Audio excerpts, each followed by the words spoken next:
Good Saturday morning or evening, as our guest will say probably. So, That's right. but Happy Saturday to all, wherever you are. that's right, wherever Of you course, are in the, the world. So, yeah. Of course, the funny thing is it's already Sunday in certain parts of the world. So I mean, you just well, that is true. whatever day you're celebrating, hope it's going well. That is very true. International Dateline is just it's. uh, we actually have a special guest today. If you haven't been following the socials, we've been advertising the band Dreamlord. They're out of Athens, Greece. I think it's the first time we've actually talked to a band out there. So Yes, another first for the Metalheads Unite podcast in the year 2025. So, it'll be pretty interesting hmm to hear what's going on over there. So yep, I guess always stoked for another guest, but then it's always special when we go to another part of the world for the first time. So, right, right. Yeah, because we don't. I'm one of those people that I like to hear things firsthand. So I mean, you hmm hear stories. I mean, if you follow social media, you'll hear stories all the time. That's probably not true, but right, it's like I always like to hear, especially with the music scene. I like to hear how things are firsthand instead of people saying, "Oh, one band can have a bad, deal with something, and then 30 other bands have great, response from things." So it's yep, good to hear it's good to hear both sides. Don't get me wrong, but. of course. All right, without further ado, we'll bring Babis in here. Hey, Babis, how's it going? Babis, Hey guys. Hello from Athens. Good to meet you. Yeah, you as well. it's great to meet you too, sir. Yeah. So, well, I guess musician wise, you guys have been doing this for a long time. Just not a lot of albums out there. So, Yeah, it's been a minute. so I guess like the Well, first you thing, know, I guess like the first thing that popped out to me was on your Encyclopedia Metallum. It says you guys went on a hiatus from '01 to '03 due to military service. Now, was that just one member of the band or both members decided to? no, it's not a decision in Greece, man. In Greece, we actually it's something every Greek citizen has to go to the army for a certain amount Wow. of Okay. time. Yeah, it's compulsory, either at 18 or after college. So yeah, it's a thing. And back when we did it, like a half a million years ago, it was like 16 months, right? And now Okay. it's about a year. But back then, yeah, it's something everybody had to do. So everybody had to do it in different times. Okay. And on top of that, you have people going off to study and starting careers. So, and, the ever revolving door of members going in and out. So, yeah, the first period of the band was, completely underground and not with a lot of output, truth be told. Yeah. I mean, that's cool. That's why I like to hear these things because I didn't know Greek did that. That's actually pretty cool. The you I Yeah. talking guess about I guess if you look at the history of Greek and Romans and stuff like that, it shouldn't surprise you. I don't guess, but the you talk you Yeah, we live in a weird neighborhood, right? So weird neighborhood. that's uh, not the best experience, but it's what it is. well, at least it's but it's something new experience. I mean, Yeah, and it's like I say, when you're dealing with military, especially, you're going to get people's going to get different things from the military. So, some people like it and stay in 30 years, and some people can't wait to get the hell out. So it's like, Right. Yeah. Yeah. exactly. My wife is a former active duty Marine, and she loved her time in the Marines, and she probably would have ended up being a lifer if it wasn't for the fact that she met her first husband in the Marines, and they had a family, had a couple kids together, and so once her time was up, she went ahead and you know decided to be a mother, which is just as admirable as going to the military and serving your country. So, but she loved her time in the Marines, and hell, she's said many a time, just like she's like, I'd go back tomorrow if I could.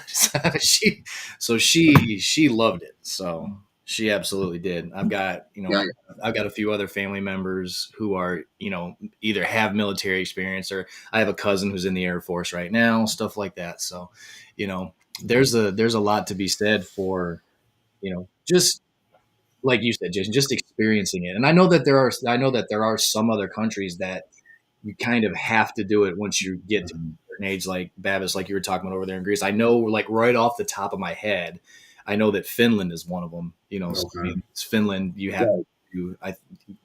Well, I'm pretty sure. I can't even guarantee that, but uh, I know that there's some. I know that there's some players in the NHL who had to like do that in their careers. So, but you know, uh, honestly, I think I I don't know how I feel about being forced, but I do think a lot more kids should actually consider it as an option. But You you know, know what? It's you hate it when you go through it, especially like here in Greece. It's not by choice, right? So yeah, it, when you're 18, your mind is about drinking beers, playing music, and fighting girls. Mhm. right, yeah, And then you got to go off and do that thing for 16 months, right? So yeah, you hate it when you're going through it. But yeah, looking back like 20 years later, it had its fun moments. I'm not gonna lie, and I still have some good buddies from back then. right, yeah. You develop the camaraderie and everything, and Right? and at least it was. You said it was only 16 months. Yeah, yeah, 16 Yes. months. Now it's even less. I think it's like a year. Okay, because I mean, I think over here you got to do at least a couple years up to like anywhere from like 2 to 4. I Yeah, think I is think a I think is like a considered a full term or something like that. yeah, So I 4 years. mean, 4 years is considered a full term, and yeah. So that's a you lot. can So you can do. I think you can do like 2 years of But active you guys, military. it's more of your guys is more of a volunteer style, isn't it? Right? It Because is, here, yeah, that's yeah, it is. like But when you volunteer, you're volunteering for bigger blocks of time. yeah. Yeah. I we, think we also have a volunteer system in the military. You have the 1 year guys nowadays. It's a 1 year like the draft that everybody has to go through, and if you want, you can actually go on a volunteer as a volunteer too. For yeah, I think it's right 4 to 5 years. I think I'm not Oh, really okay. following it close. Okay. So it's kind of like a mixed system, right? Mhm. Okay. And Yeah. I know some people, some friends that I've talked to over the years have done 2 years within the military and then 2 years in the guard. So it's because they kind of finished out their stuff Mm, in the guard locally, so they could still go to work all and right. just still do the guard and everything too. So it's Right. Yeah. so it's kind of a I guess that's kind of an opt out or something. I guess, but Mm. or you can do like one of my friends and just sleep with his sergeant's wife, and that'll get you kicked out pretty quick too. So Yeah, I would say. I think yeah, that Yeah, I would say. All right, so Babis, take us back even, before the military service. You were talking about how the band was pretty underground, yeah. because of the military service and kind of guys going in and going out. But, you and Giannis, I mean, basically you started the band, kind of Giannis came in, with you. Right. So kind of take us through the genesis of the band as it first formed back in the 90s. So the first version of the band technically started in late 1994, like the last 2 3 months. I think September 1994. It was me, uh, another Yanis, the first bass player of the band, Hmm. uh, and a couple of other guys. We sort of got together. That's were like high school. We were 15 years old, right? And dreaming of becoming the next Metallica, but sucking terribly while doing it, right? And Yanis, the guitar player, which who are still with us, we're together, right? He and another drummer, Kostas, were playing in another band. So we were all in the same school. So it was one drummer, one lead guitarist on that side, me, a rhythm guitarist, and a bass player on this side. And eventually, the two bands sort of fell apart. And we were friends with Yanis, so he called me. He said, "Look, me and Kostas were looking for a band. You guys, you're playing guitar, you're playing a bass, and you have a bass player. Let's get together." And that's how it started. Yeah, nice. So And, basically, there were two bands that were two halves of right. an ultimate whole. So Mhm. Yeah, nice, precisely. nice. When we started out like that, we recorded a demo back in 1996 Hmm. with 4 songs. All right, yeah. we were 16, right? We were learning the instruments. I mean, it's fun to go back and listen to these demos, but they will never get out of the circle of the band. I think they're they're good where they are. And, yeah, and we started, playing some local shows with other bands. There was an very very active scene in Athens ever since the 1990s, but completely do it yourself underground demo cassettes, things like that. The good old stuff, right? Right. And yeah, it went like that. But around 1997, we had our first change. The first drummer calls us. He wanted to play more extreme, so he went on to different projects. You might have heard one of the projects he was in is Slave Breed, grindcore band. I Okay. think All I've right. heard of them. Yeah. Solo in hiatus now, but great band as well.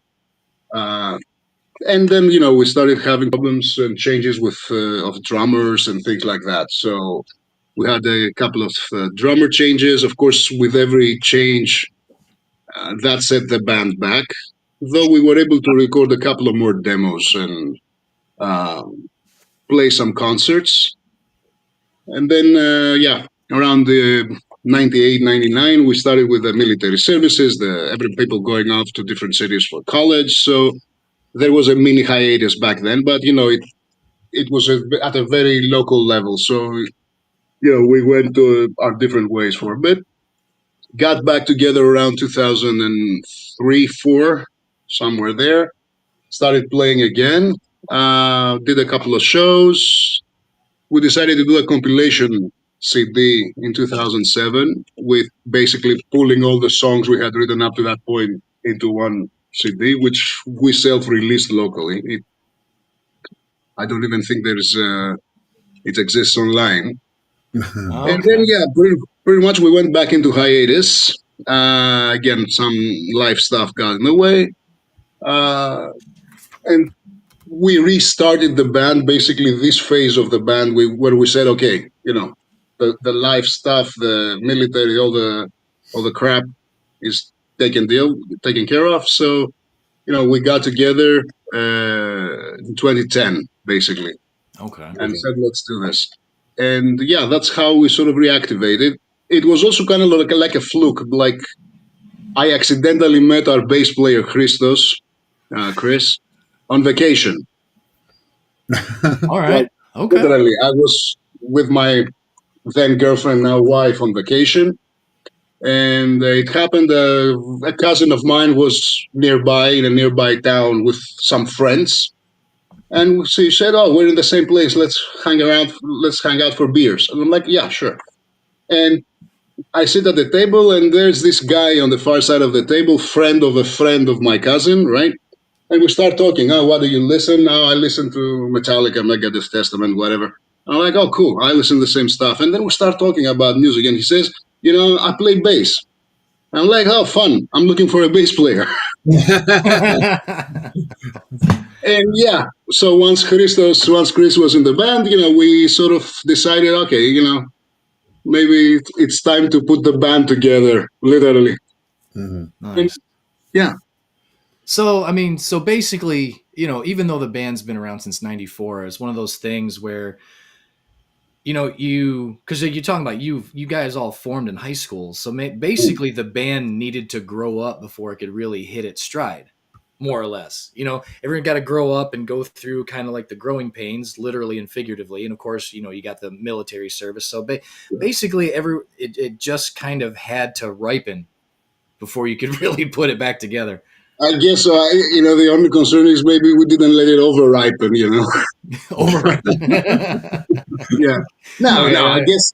guess it's how we say some things happen when they happen and they happen for a reason, right? Exactly. Yep. Now, if you ask me, would I love it if the band went full speed from since the 1990s? Yeah, sure. But Absolutely. sometimes just things happen.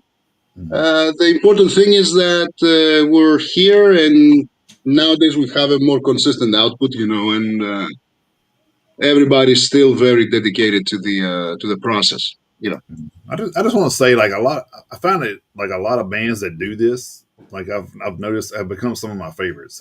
I know Hours of the Living did kind of the same thing were started out in the '80s and then had a family and then came back in like what, Mm-hmm.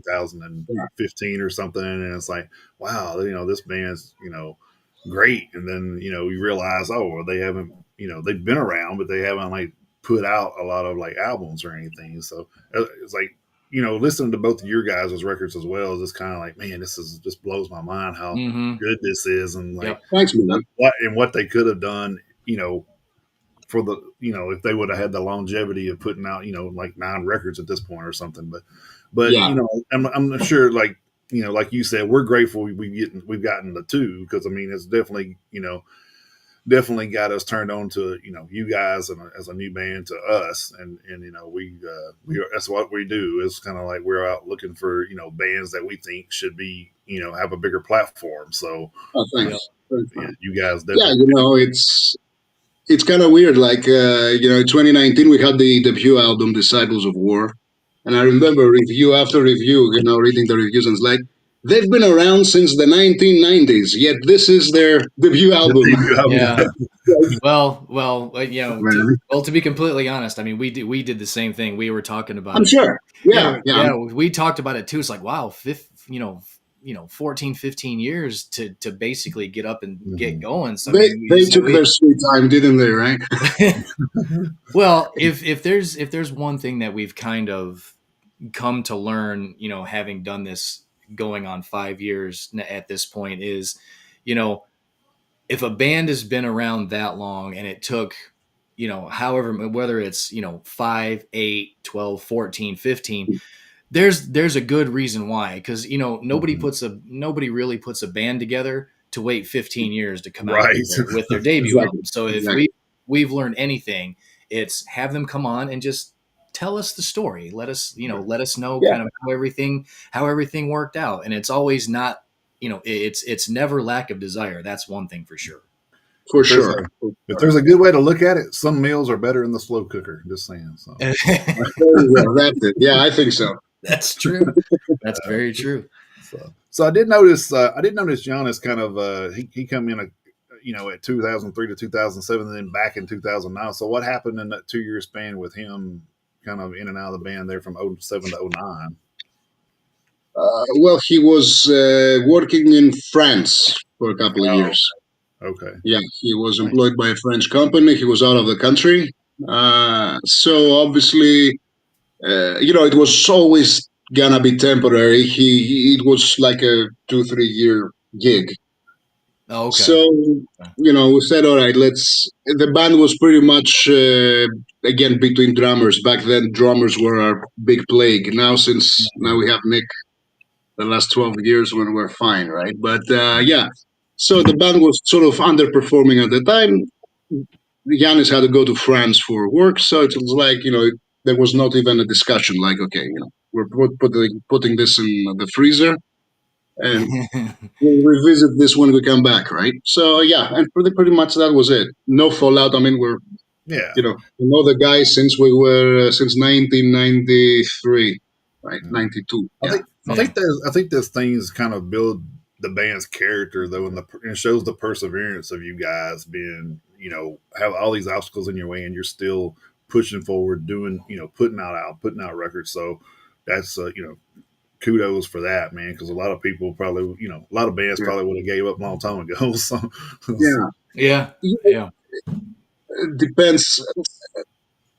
And I'm not saying this as a jab for other bands, but of there are bands and there are bands, right? So for Right. course, us, it's always been about the music because personally, I cannot imagine a version of myself where I don't play music. I have my own career. I do something else, right? Okay, mm, I'm not.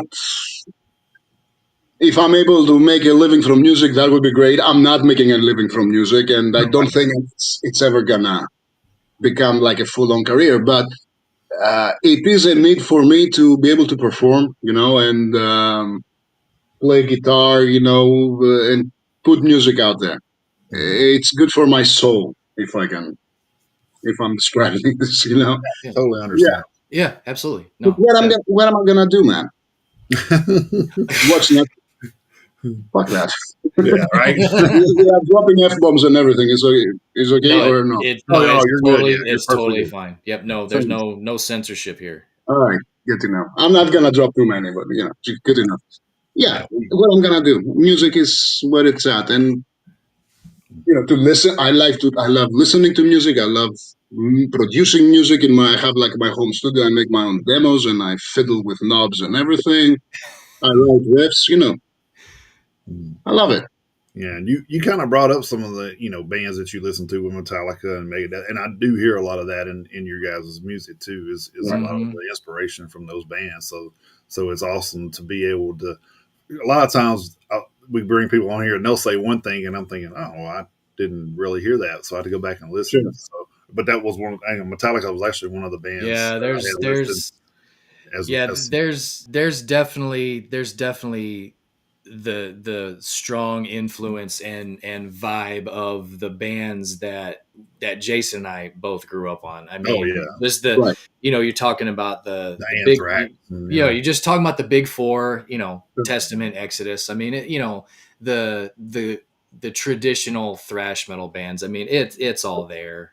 I mean, there's no two ways about it. I mean, if anyone was going to try to make an argument about that, they'd be like, "What are you even?" I know that everything is in the I know everything is in the ears of the beholder, and everyone right. interprets art differently when it comes to music. But I mean, if anyone was to be like, "No, I don't hear any of that in there," I'd be like, "What are you even doing?" I mean, And it's Sure. funny. I've even it's it's, it's I mean it's it's funny. I've even brought up. I brought up on a show. I think it was just a couple interviews ago, and we were talking to a man, and I had brought up Warbringer, and he was just like, "Oh, you know what? I've never like been compared to that, but I can see it." Like, so it's kind of crazy to kind of give a band, some Mm. props like that, and then they don't even recognize that they. And we've talked to a band on here that we thought sounded almost identical to Trivium, and the guys never listened to a Trivium record one. So it's kind of You know crazy what? A to. lot of people told me that, especially the first record, that they were listening to a lot of Sacred Reich influences for us, Ah, okay, yeah, I which could is probably see funny that. because okay, yeah, until that point, and I'm ashamed to say, but I hadn't heard too much Sacred Reich. I had heard the hits, right? sure, Right. yeah. And the Well, going out, and I was like, Sacred Reich, eh? Huh? And then I started listening to it, and I was like, okay, yeah, I can see that.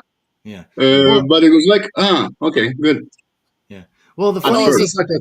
It's just like the thing that reason we started the show was kind of a thing like that was because you have all these bands with all this music. Well, growing up, we had to go to the record shop to buy a record or something. I Mm, mean, you we yeah, didn't get to literally hear it. you If you didn't hear literally this had stuff on the radio beforehand, you didn't know, or yeah. MTV. So we didn't have Spotify and Pandora and all, No, we Amazon didn't. Music. We didn't have all uh, that where we could just listen to a whole album at a time. So it's not uncommon for us in our age group to say, "Oh, we only heard the hits," because I mean that's all sure. they Yeah, played. yeah. That's all Now they you played can for us. click anything and you hear it in the Yeah. second for sure. Don't Right. even get Yeah. me started. In Greece, man, one person bought the record and everybody listened to it. Because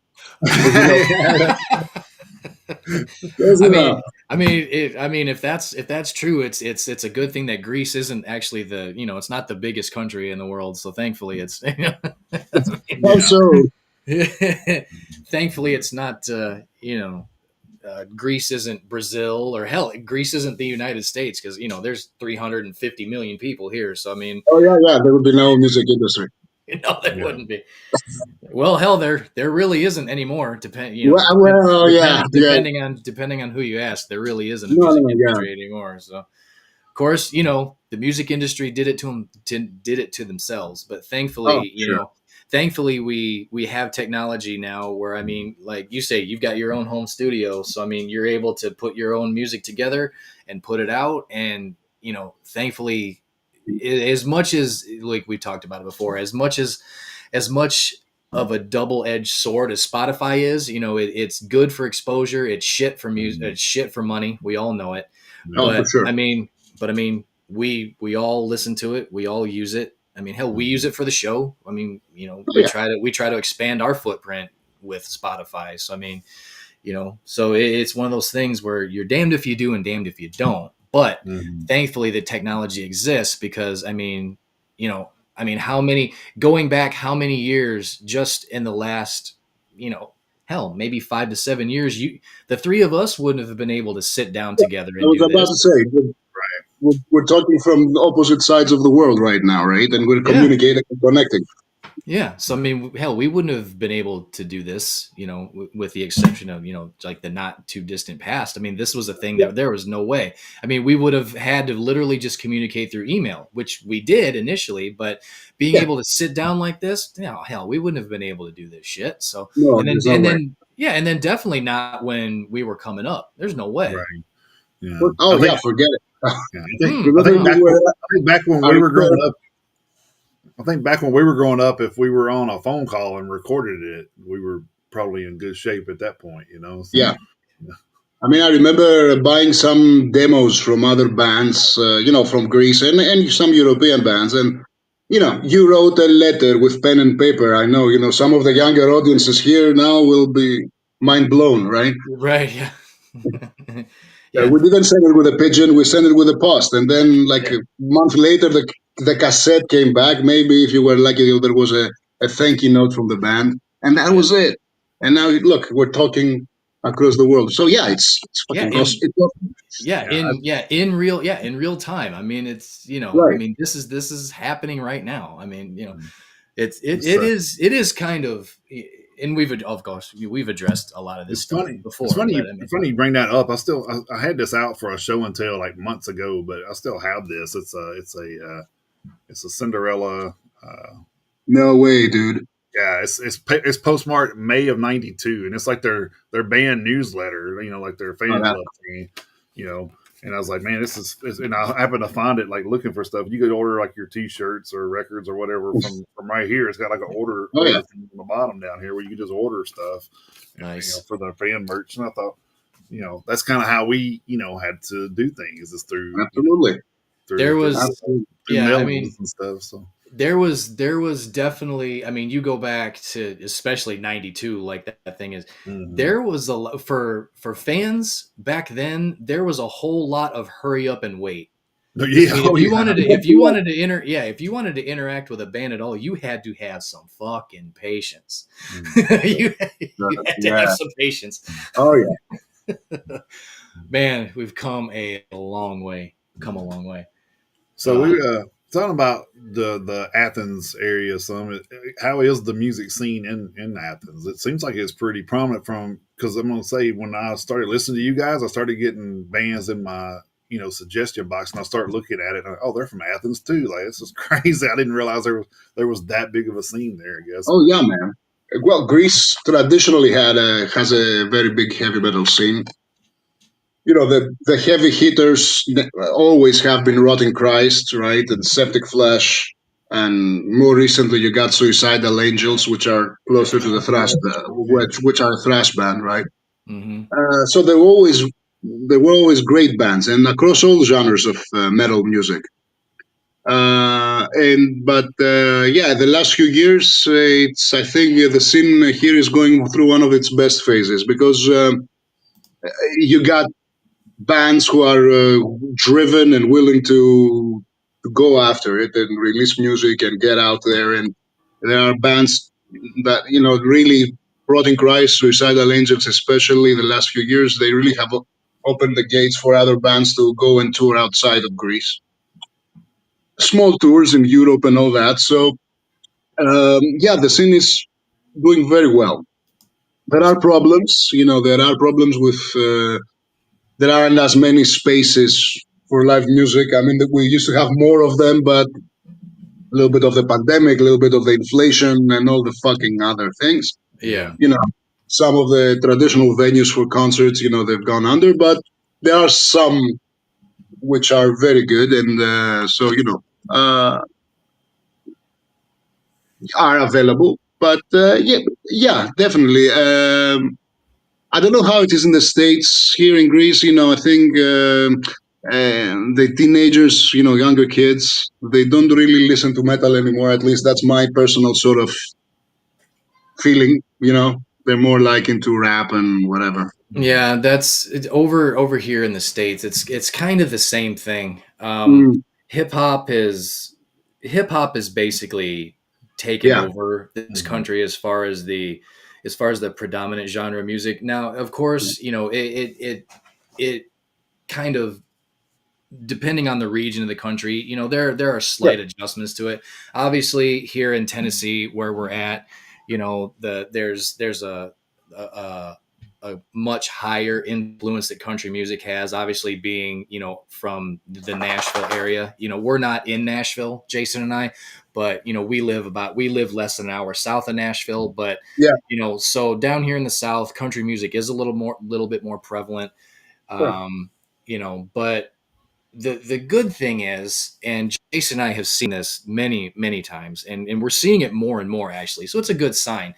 But there's a lot of venues here in the Nashville area for good reasons. It's predominantly because of the country music scene that's been here for 60, 70 years at this point. So I mean, so country music has its foothold because the roots are here and the foundation, which makes sense.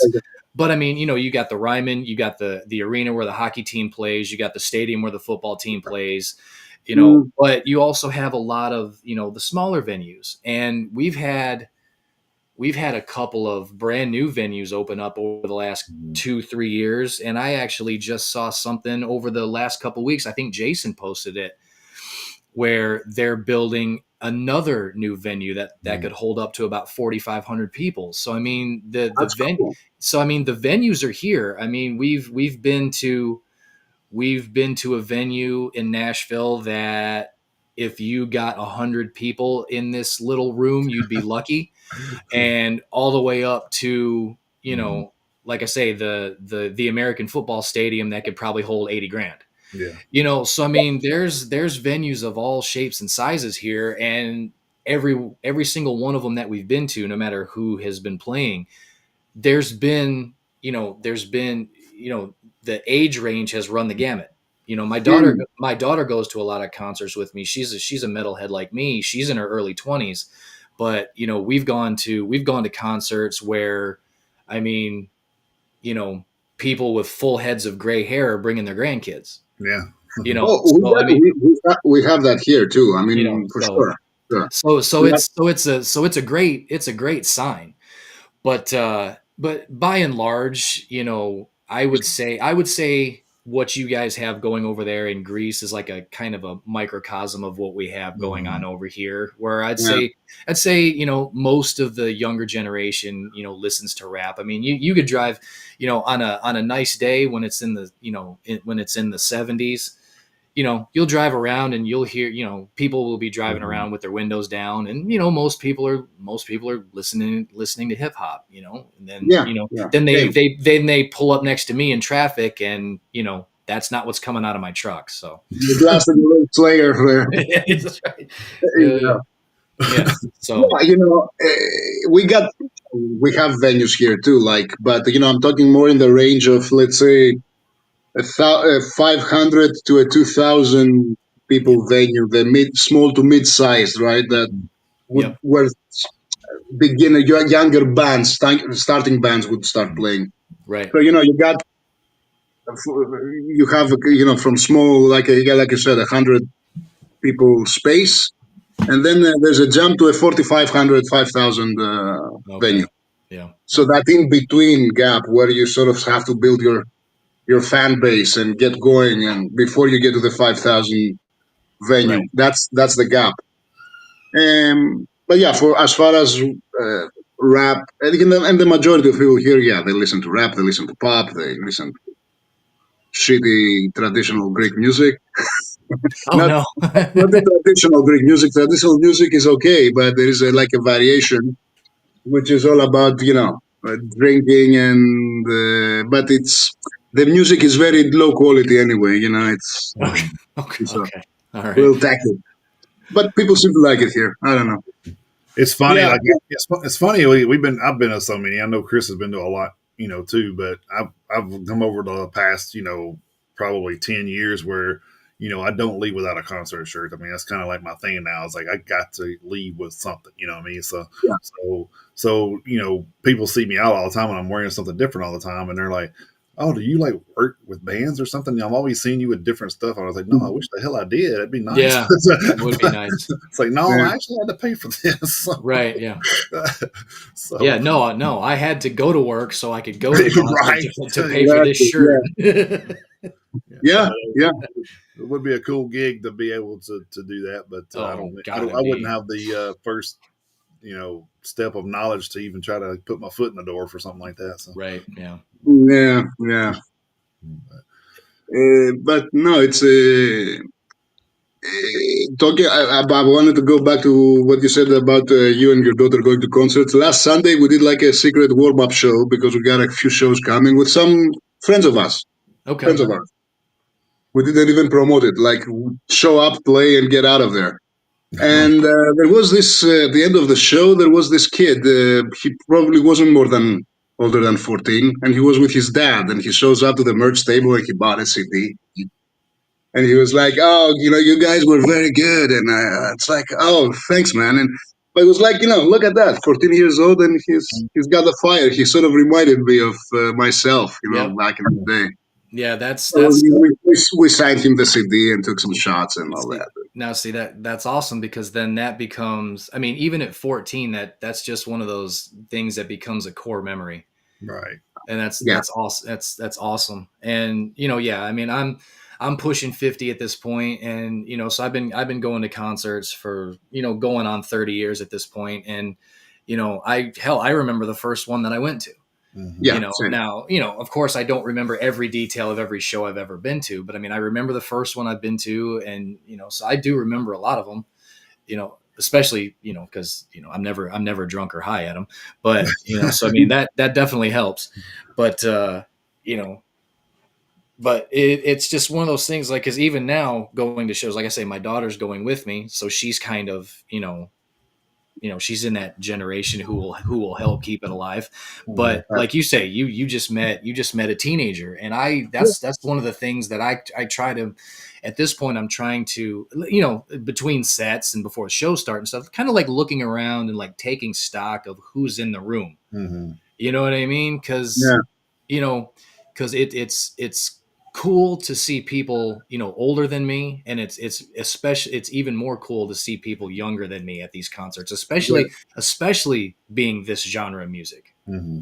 Right, Because right. for every band that does quote unquote make it or becomes mainstream or whatever, there's the ratio of bands that make it to bands that are together and are making music and playing shows and everything, but the ratio of bands to make it to bands who just like you are doing this, when you get a chance, we're putting out music when we can because we have a regular job and everything.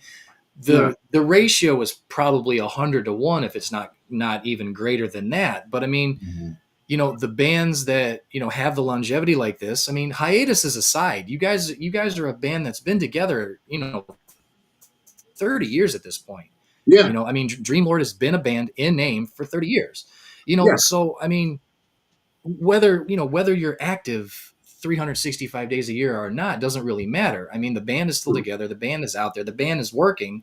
Yeah. But so it's awesome for that 14-year-old to be able to go to a show and get a chance to talk to you and take a picture with you, because I mean, you don't, unless you have thousands of dollars, you're not getting that with the big bands, Hmm. because No, no. those guys don't hang around after the show at their merch table. Dude, Don't, Right. don't, They, don't get me started on that. Oh, come on.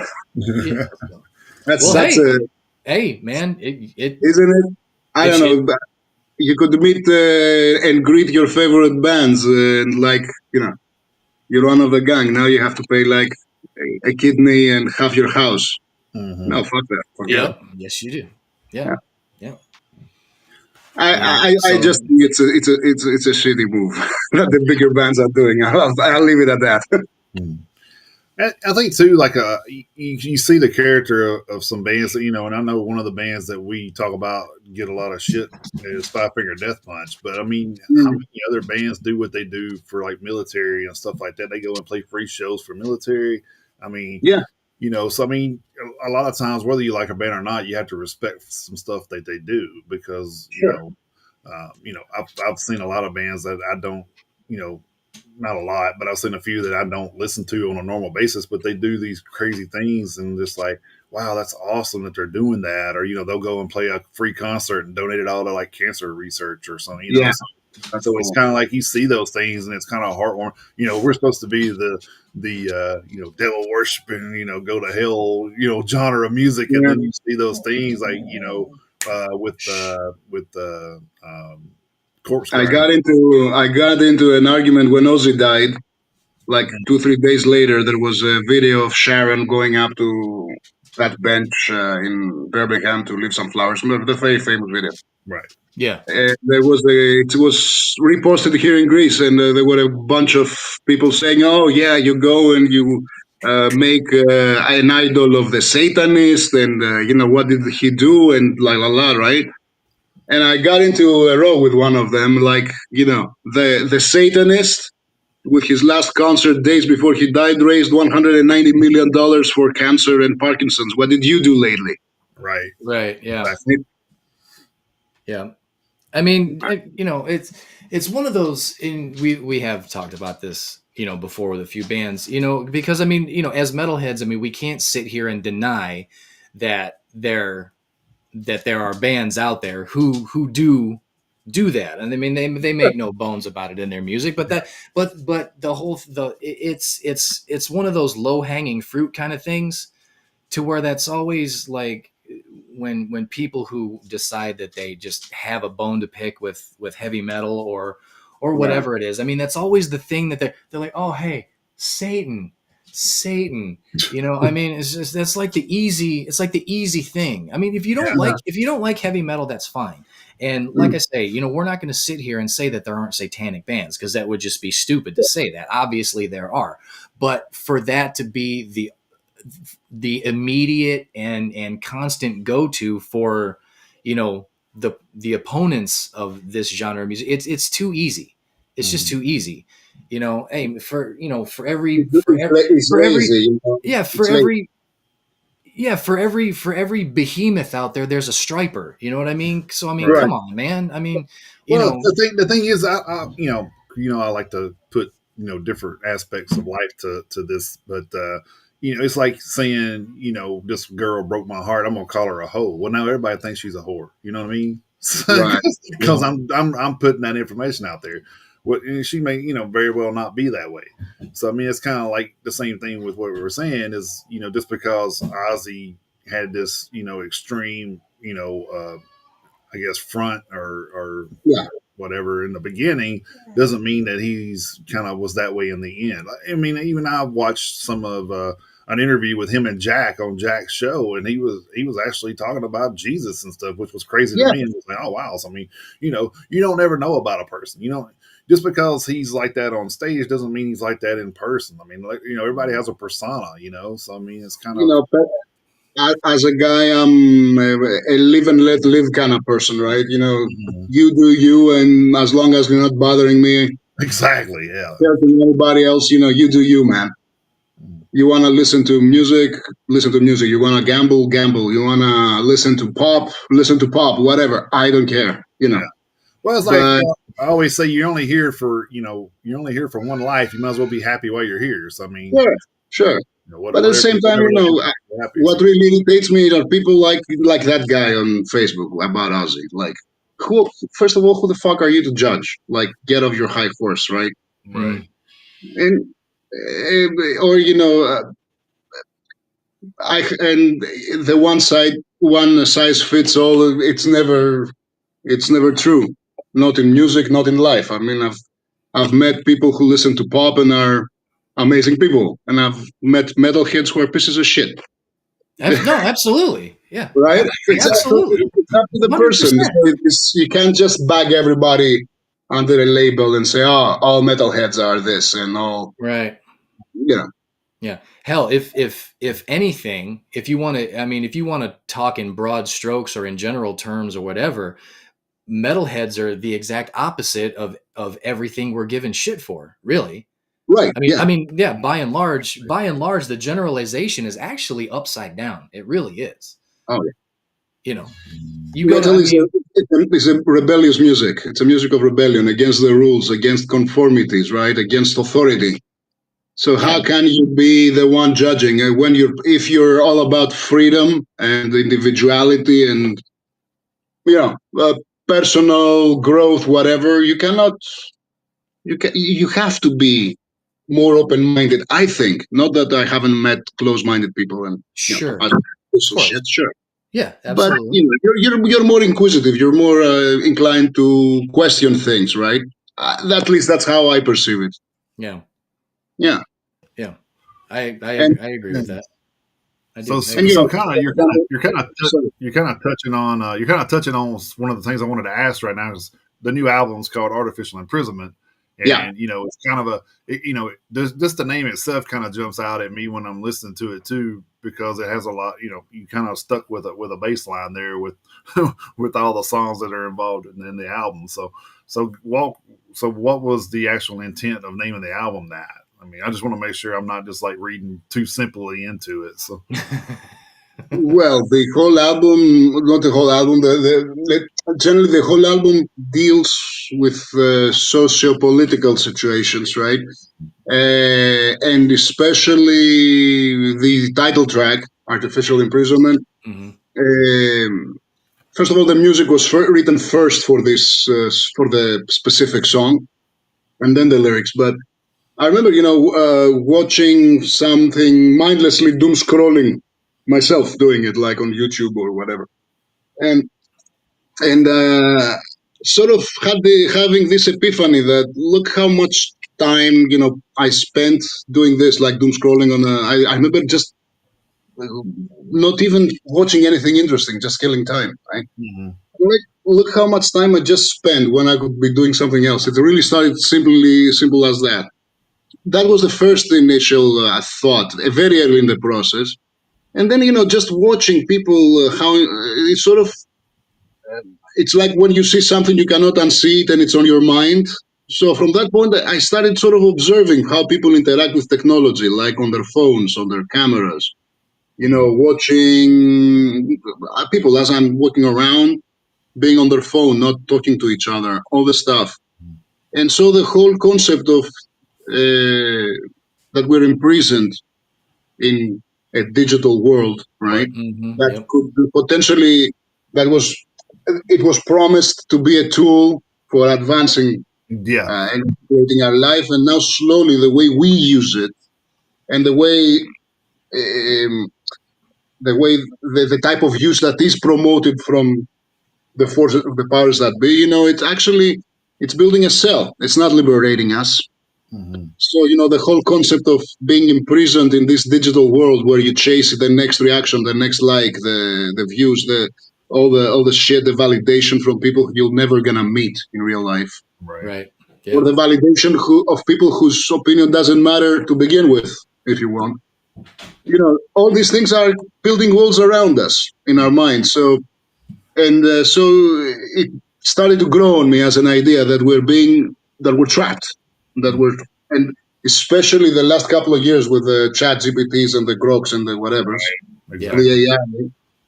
I mean, the idea about the artificial intelligence was that it's gonna take up all the menial jobs and sort of allow humanity the space to grow and upgrade. And I'm just reading recently that Amazon just fired 60,000 employees. Hmm. Yep. And we're using AI to make stupid memes about cats and dogs. I don't know, breastfeeding babies that fell from the sky. Have you seen that one? It's a I ridiculous. I haven't, but it doesn't surprise me. Yeah. But And you see, and you read that the comments, "Oh, brave kitten saved the baby from the river." I'm like, really, really, you believe this is real? So it's yeah. scary, man. And so the whole concept of entrapment and started to grow. The word imprisonment started circling in my mind a lot, right? And of course, when you couple it with the artificial, you get also a clever wordplay, AI, right? But it's Artificial not improvement. intelligence; it's actually artificial imprisonment that we Right. have created ourselves. If So it that's how it started. and I'm telling you, like everything you just described, and and we were talking about the advancement of technology and just being able to communicate earlier in the show. And if this shit isn't the like epitome of irony, I don't know what is. Yeah.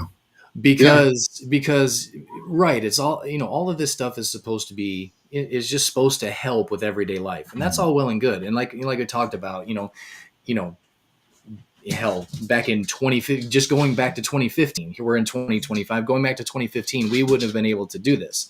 So I mean, No. there are things, there are advancements that have helped, but the funny thing is like, and you have, the band has social media to promote the band, we have social media to promote the podcast, and talking about how there's we're looking for views and clicks and likes, and talking about people we may never meet. It's a weird thing because I mean, We are doing the same, right? We're yeah, looking we're for views and clicks, right? It's exactly not so. dissing it. I'm just, you see kids like, 15-year-olds, 16-year-olds posing like Oh they're yeah. the next supermodel. Oh yeah. Like, come on. Yeah. Like, But it's so ironic. And the one thing that I liked about especially the title track is, and of course where you put it, the placement right at the beginning of the album, the Alexa that you put on there, yeah. the little part right there at the intro, talking about Mm, what the little twist that you put on it right before the music starts, the voice fades out and it goes from "I'm here to obey" for you, and it switches. That makes that right. subtle little twist from It I'm here. glitches. Yeah, it glitches from "I'm here to obey" to "You're here to obey," and it's kind of. And I'll admit, man, I got my phone on me right here, and um, it's one of those things where it has become one of those things that you, before you, what do you do before you leave the house? Got my keys? Do I have my wallet? Do I have my Yeah. phone? It's one of those things you're like, all right, I need all my shit, and part of your shit is your phone. With And your if phone. you leave your phone somewhere, you're like, the hell is it? So I mean, it's just one of those You got, damn things. It's yeah. become just like a third hand, a third arm, in Tommy Lee's case, a third leg. So I mean, so I mean, however you want to look at it, it's just Somehow Tommy Lee's leg came into the discussion. Yeah. Yeah, I yeah. mean, No, you're right. You're right. I mean, imagine that, losing your phone. You got what you got in there. You got your IDs. You got your cards, like your NFCs and mhm. your personal data. It's not. It's like, yeah, you're screwed if you lose it, right? yeah, yeah, Uh, Yeah, it's one of those things where I think too is it was like you said, it was meant to be, a tool for, expanding and expanding your knowledge and all that in the beginning, and now it's yeah, become a tool used to divide everybody again.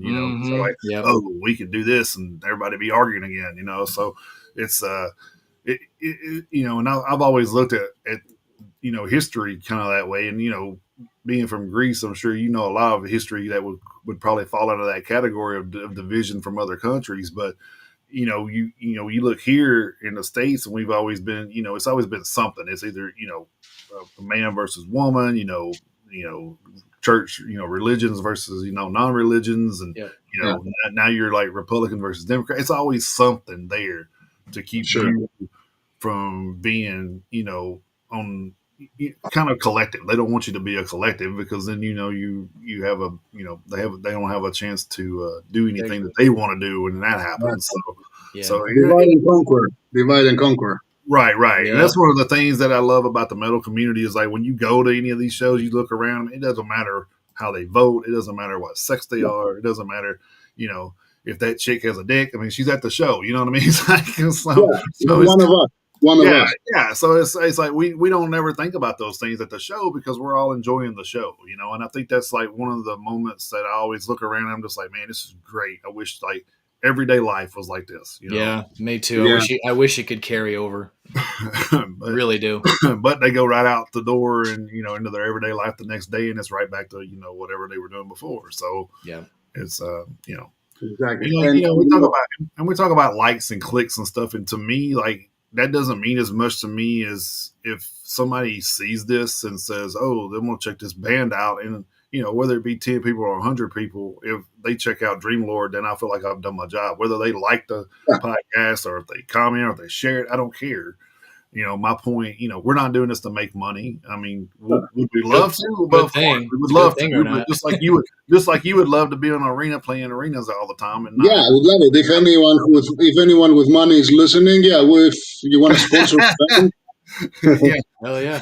but that's We'll just take one of it. those. We'll It's take just it. one of those things. It's yeah, like it means so much to the music means so much to me and Chris that we started to do this, and it's like yeah, meeting other bands like you guys and all the bands that we've interviewed on this show is just like been awesome to me because I feel like I'm watching you guys grow too. Because if this is like a point to where you guys wind up putting out 5 more records, I'm gonna be like, hey, I remember when they put out that second one, dude, that artificial yeah. imprisonment. Mm-hmm. The artificial imprisonment was a great album.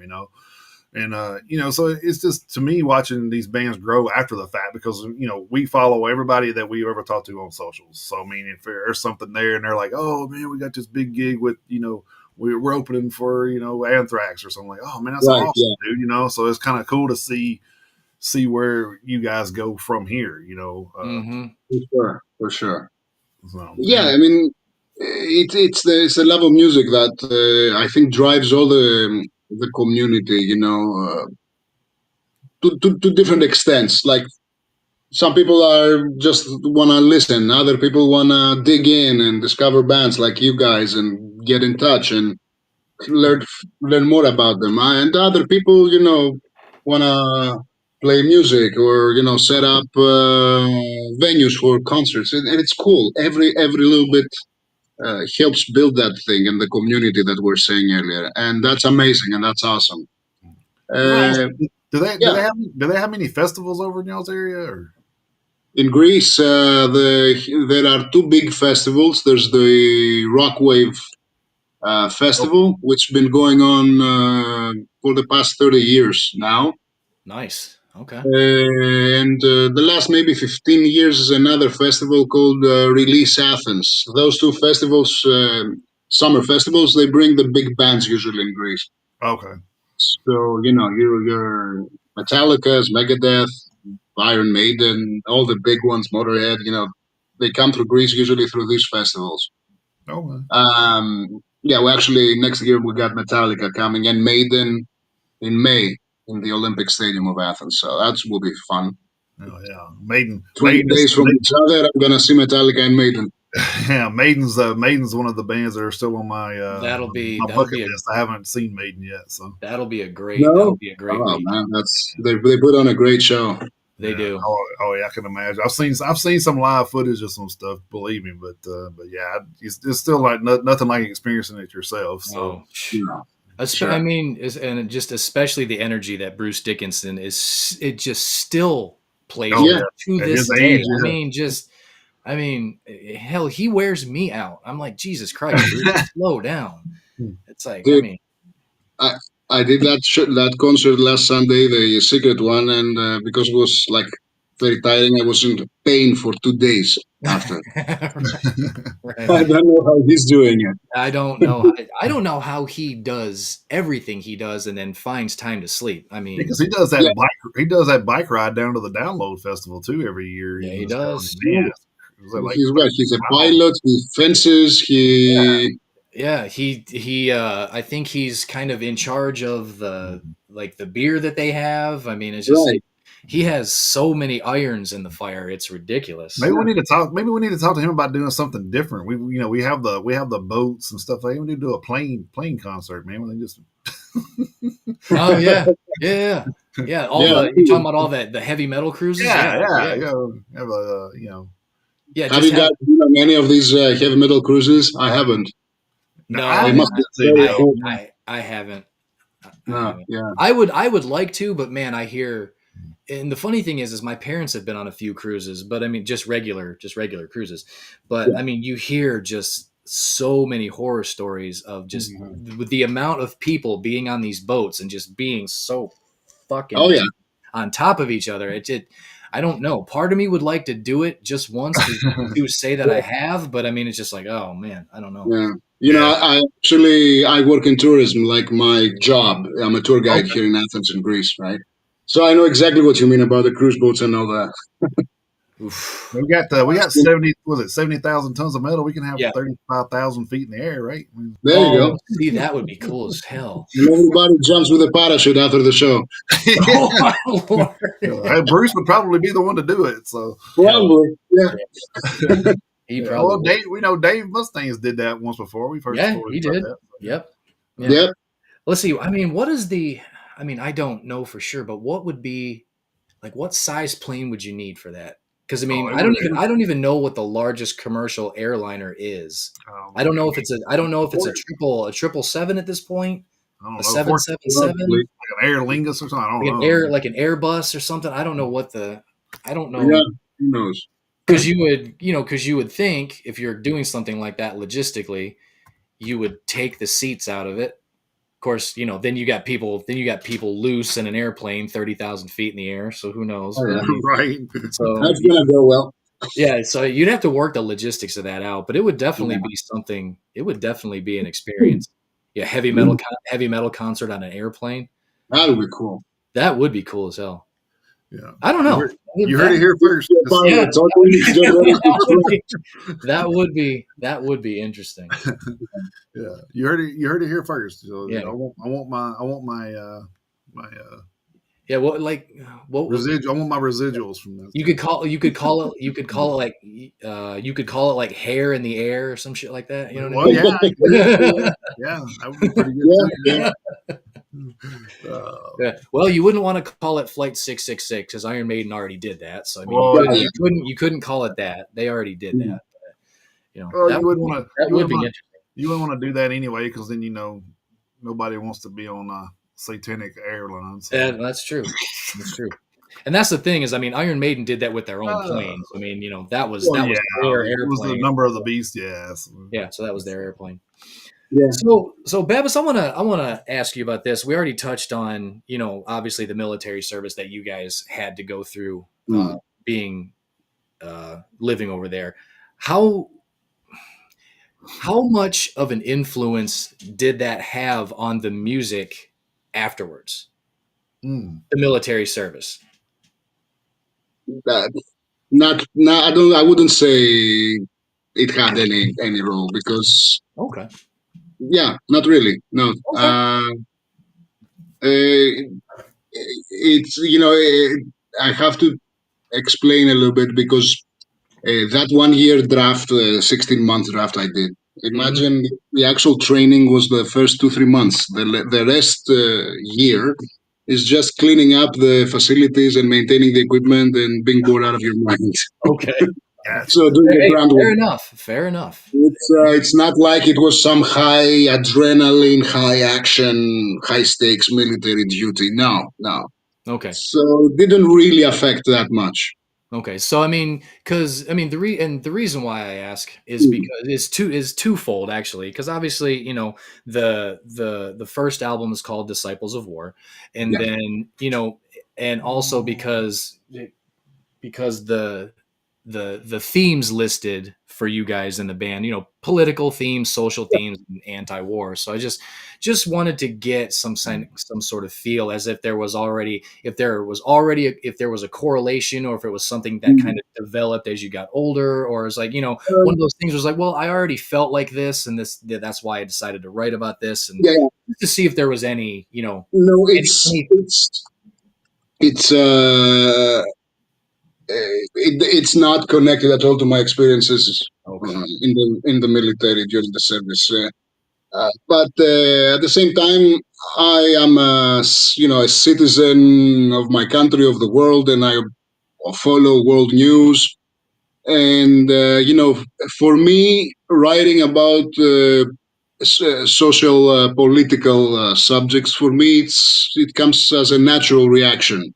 Okay. Like, okay, you can only write a song about thrashing and drinking beer so many times, right? I'm not dissing it. I'm not dissing it. I I enjoy both things, but I was about to say Tankard probably would disagree with you, but I love Tankard. By the way, I love Tankard. It's a great band. Yeah, And I love both things, both rashing and drinking beer. Sure, of Don't get course, me wrong, but of course. uh, yeah, for me, you also write to get stuff out of your mind, and Sure. Yeah. so yeah, Disciples of War. It was more of a concept album about war viewed from different perspectives. Like Okay. there was a song in there about how a simple soldier wakes up and goes to fight, straps his boots on, and he said he doesn't really know what he's fighting about. They send me here to a distant country. I know no one. I hate no one. I had no idea. They just told me they're the enemy. They put a gun in my hand and send me off to fight. Right? That's an example. Yep. There's another song there about the politicians, dirty politicians, rubbing shoulders with each other and making millions out of the death of others. Oh yeah. And that's for maybe it's a cynical view. I think but all politicians are pieces of shit from No, all political They corners, yeah. I mean, I left, right, they are. up and down. They're all pieces of shit. They're They all are. out for to line their own pockets. They right. are. And Yep. maybe that's a little unfair to the few honest ones. Tough Well, luck, Well, but whatever. like we talked about. I mean, when you're painting in broad strokes, I mean, people Mhm. understand that. It's like Sure. over here in this country, there are people like, I hate the police. Okay, fine. You Yeah. hate the police because you've had maybe a bad experience, or it could just be because you're a criminal and they keep having to You're come right. and they keep having to come get you. The Yeah. people who have the people who seem to have the most issue with the police are the ones who get in trouble by the police a lot. So I mean, but you pick any group, like I talked about, metalheads are always like, oh, we're Satanists. We're not. There are some, sure, but not all Sure. policemen are bad. Not all policemen are good. Right. Not all politicians suck, but No. most politicians have perpetuated the stereotype that all politicians suck. So I mean, it is what it is. I mean, they is You as know, far as follow politicians go, they've made their own bed and now they have to lie in it, right. whether it's over here or over there. Because I mean, hell, I mean, don't get me wrong, I don't watch CNN 24 hours a day, but I mean, there's you know you guys have had your issues over there, whether it's I was about to political say, or here political in or Greece, economic. So between 2008 and 2017, the government went bankrupt. right. And because of pieces of shit politicians that took billions of loans Mm-hmm. and lined their own pockets, Yep. didn't invest in infrastructure, certainly didn't that money never reached the Greek people. Right. But then they slipped us the bill when Lehman Brothers came down in 2008, and 2 years later, the Greek economy tanked and no one would lend money to Greece because we had borrowed too much money. The politicians said, oops, here's the bill. We all have to do our patriotic duty. Really? And they overtaxed on everybody and things are better now, okay, but it was a shock. Greece lost 20% of the average GDP in 5 years. Yeah. Everyone has to do their patriotic duty except for them. Mm-hmm. Yes, but where is the exactly?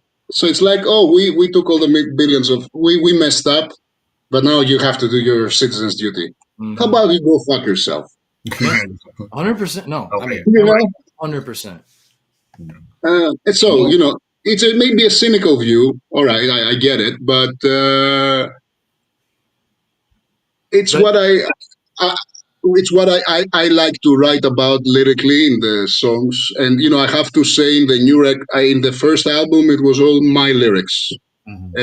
In the new album, we also have lyrics from both Chris, our bass player, and some lyric ideas from Yanis, the lead guitar player. okay. Well, it's So, just like we opened up the process some a bit. some lyrics always stick with me too, because I mean, I even like a lot of times when stuff goes on here, I think about a lot of Havoc lyrics. I mean, Yeah.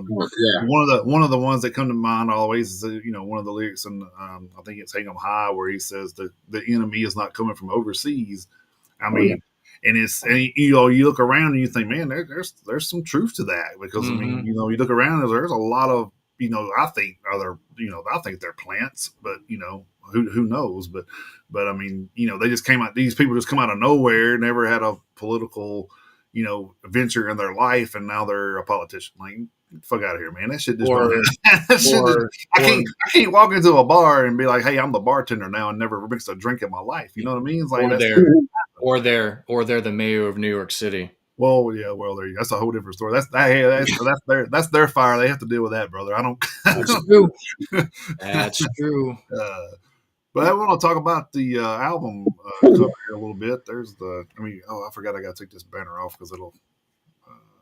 There we go. We want to make sure we see Yeah, I all want of to it get the here. whole thing. Yeah. Yeah. So who's the mind behind the design here on this album cover? So this album cover was designed by a Greek artist. His name is Vangelis Petikas, Okay. and he has worked with many Greek bands and doing their illustration. He has this very nice, distinct style that it had always caught our eye. So we reached out and explained the project, the concept of the project, and the lyrics. And we just, we just left him to his own devices. He said, "I'm gonna send you some drafts, and then we can build from there if you like it and whatnot." And I think that's literally the first draft he sent. Maybe we tried some different color variations, but that was it. So it's been awesome. We have gotten awesome feedback about the cover. I love it personally. So the concept is basically it shows the birth of the birth of artificial intelligence. Mm-hmm. Yeah. It's an artificial womb, and the woman inside is the artificial intelligence, but not the chat GDPs and the language models, the true general artificial intelligence that they're trying to achieve, Yeah. like a sentient artificial intelligence. It and the two faces basically it's the same head opening. It implies that artificial intelligence, which will destroy and imprison the world. If you look at the bottom, we have the skulls and all that. It's Mm-hmm. Mm-hmm. actually a product of our own imagination and creativity. We have created the thing that will eventually potentially can destroy us. Yep. And Okay. I think it's a very powerful cover. It's Yeah. freaking awesome. I love it. What I like about the cover is that concept that you described, but also the way I looked at it Mm, is as I also looked at it like I don't know if you've seen the movie The Matrix, sure. but that one scene where they're describing what the Matrix actually is, and you see that they have that one shot of the machine world where they're Mm, going up and they're just where all of the humans are in these pods, and you get that one of those Mm-hmm. machines going up and just yep. plucking us like we're fruit. That's kind of what I got with that. There's certainly, yeah, the egg-shaped womb, the metallic womb also, yeah, definitely can reference to that. Yeah, So I But was that's a cool on. thing about a powerful cover. You can invoke so many things, and everybody perceives it differently. Like, yeah, I remember that scene from The Matrix that you described. Until now, it had never I never made the connection. But yeah. now, yeah, it's there. You're right. Yeah, that's I think the cool thing. Yeah. And then I also wanted to ask about who created your guys' font and the or That's a the cool logo. font. It's a pretty cool The ass. It's logo is all me. Oh, I you Yes. like oh, that. Yeah, awesome. Yeah, that's good shit, man. I it's like very It it. cool. went through some phases, like it was more straight in the 90s, and then we started redesigning. But yeah, Right. that was me. Yeah. Yeah, because the funny thing is I know you said that I know you said earlier on in the show that all of the demos have kind of stayed within the band, but the funny thing Yeah, is artwork for two of the three demos is still shown on there. I know. I So know. you're talking about the phases that the logo has gone through. That it is cool to see the evolution of where it started to Yeah. where it's gotten to now. And it really started with that little D. I was just drawing like I remember in a school book, literally. Yeah, Not paying attention to class, just doodling. And came up with that D thing, the concept of that D with the little tooth and the jagged things and all yeah, that. And I'm like, okay. And then, started playing on that and got like a first sort of sketch of the Dreamlord, but like in a flat horizontal position. I still have the original sketch somewhere, I think, in my parents' house. Oh, I let sweet. cut I out like the book somewhere and I have it. That's cool that you still have that. Yeah. Well, it's cool because because it begins and ends in D, obviously, so that Mm. creates symmetry. But the way that you design both Ds, it kind of looks like fangs. I don't know, whether that was intentional or not. It kind of I like it. Or it It's could be a three it's still dimensional crown. I mean, it's still cool. It's still Yeah, very cool. thanks, guys. Yeah. We really are very, yeah, I'm really very happy about the way it turned out 30 years later. It definitely went through its own evolution. just, just like Just the fine. band, even the logo had to mature. yeah. Exactly. Well, it's, Um, I mean, we've talked to bands before that have like 4 albums and they all look different. So it's kind yeah. of So I mean, so it's kind of like they, I think they finally just settled on the most current one, but I think it took them like 4 records before they was like, yeah, sure. I think I like this one. So Yeah, you yeah, yeah. It Well, happens. It happens. Well, and I mean, we've also talked to bands where they're like, yeah, we had our logo fit with the concept of the album. So I mean, well, true, yeah, not every band, picks a logo and sticks with it. Sometimes it's like, all right, well, I mean, when we talk to Brainstorm, they've got 14 different albums, and like the font is the same, but it was a different color on every album because Yeah, they kept the font with the color, the concept of the right. album cover, and all that stuff. So I mean, not everything has to be uniform all the time. So right. it's Yeah. kind of If neat. you look at the logo at our first album, it's white because it fit better with the cover art of that album. This Yeah. one is black with the orange sort of highlight, the orange Yep. stroke, because it fits better color wise, for sure. Yeah. Awesome. So Speaking of, I guarantee you, this is probably something that you're gonna be like, yeah, we didn't plan this, but it was one thing. The one thing that I noticed about the first album, and this is just, I don't know why why I do this when I'm looking at track listings or whatever, but for some reason I do. But I don't know if you knew this or not, but the first album is 10 tracks long, right? Did you know that three of the tracks are the exact same length? I know. I have no idea how that came about. It's just I so I was I I know was I was it's looking at messed it. up. I was looking at it this morning, and like I say, I had I had the track listing up here on Spotify, and I was looking at it, and I was like, I didn't even notice it at And, first. I'm sitting here looking at it, and and I was time. like, Okay, and I was yeah, like, stop playing. Time. yeah, well, I mean, they're all listed. I was like, wait a minute, 443, 443, 4. I was like, oh shit. So it's just And it's not even a round number. It's completely random, like yeah, it four. is. Yeah, It's like like okay, yeah, yeah. We knew that from 2019 when the album first came out. I know why. It just happened. Like right. Now, one another thing that I want to bring up, and this is basically true of both albums, and I want to bring this up. mm, One of the things that I like about the way that you guys have composed your music, and I'm talking about all of it that I've been able to hear so far, both albums. One thing that I like, well, two things. The first thing that I like is how balanced the composition is. Every single instrument in the band, obviously, that because you got the two guitars, bass, mhm, drums, everything. The balance of how the albums are mixed, it's very, very rare to me anyway, that and I've heard it more and more, which is good because everyone knows the whole story about "And Justice for All," mhm. but the amount of attention that the bass gets on both albums is yeah, outstanding. The way you incorporated the bass guitar, how much of an emotion that you allow that instrument to evoke, and the other thing that I really like about the albums is, and I paid attention to this because of how long the intro was on Artificial Imprisonment, the title track. mhm, It caught my attention, so I paid attention to it all the way through. The amount of time that you give to the intro and to the lead in to every song before the vocals start, about how long you let the music build up the song before the lyrics kick in.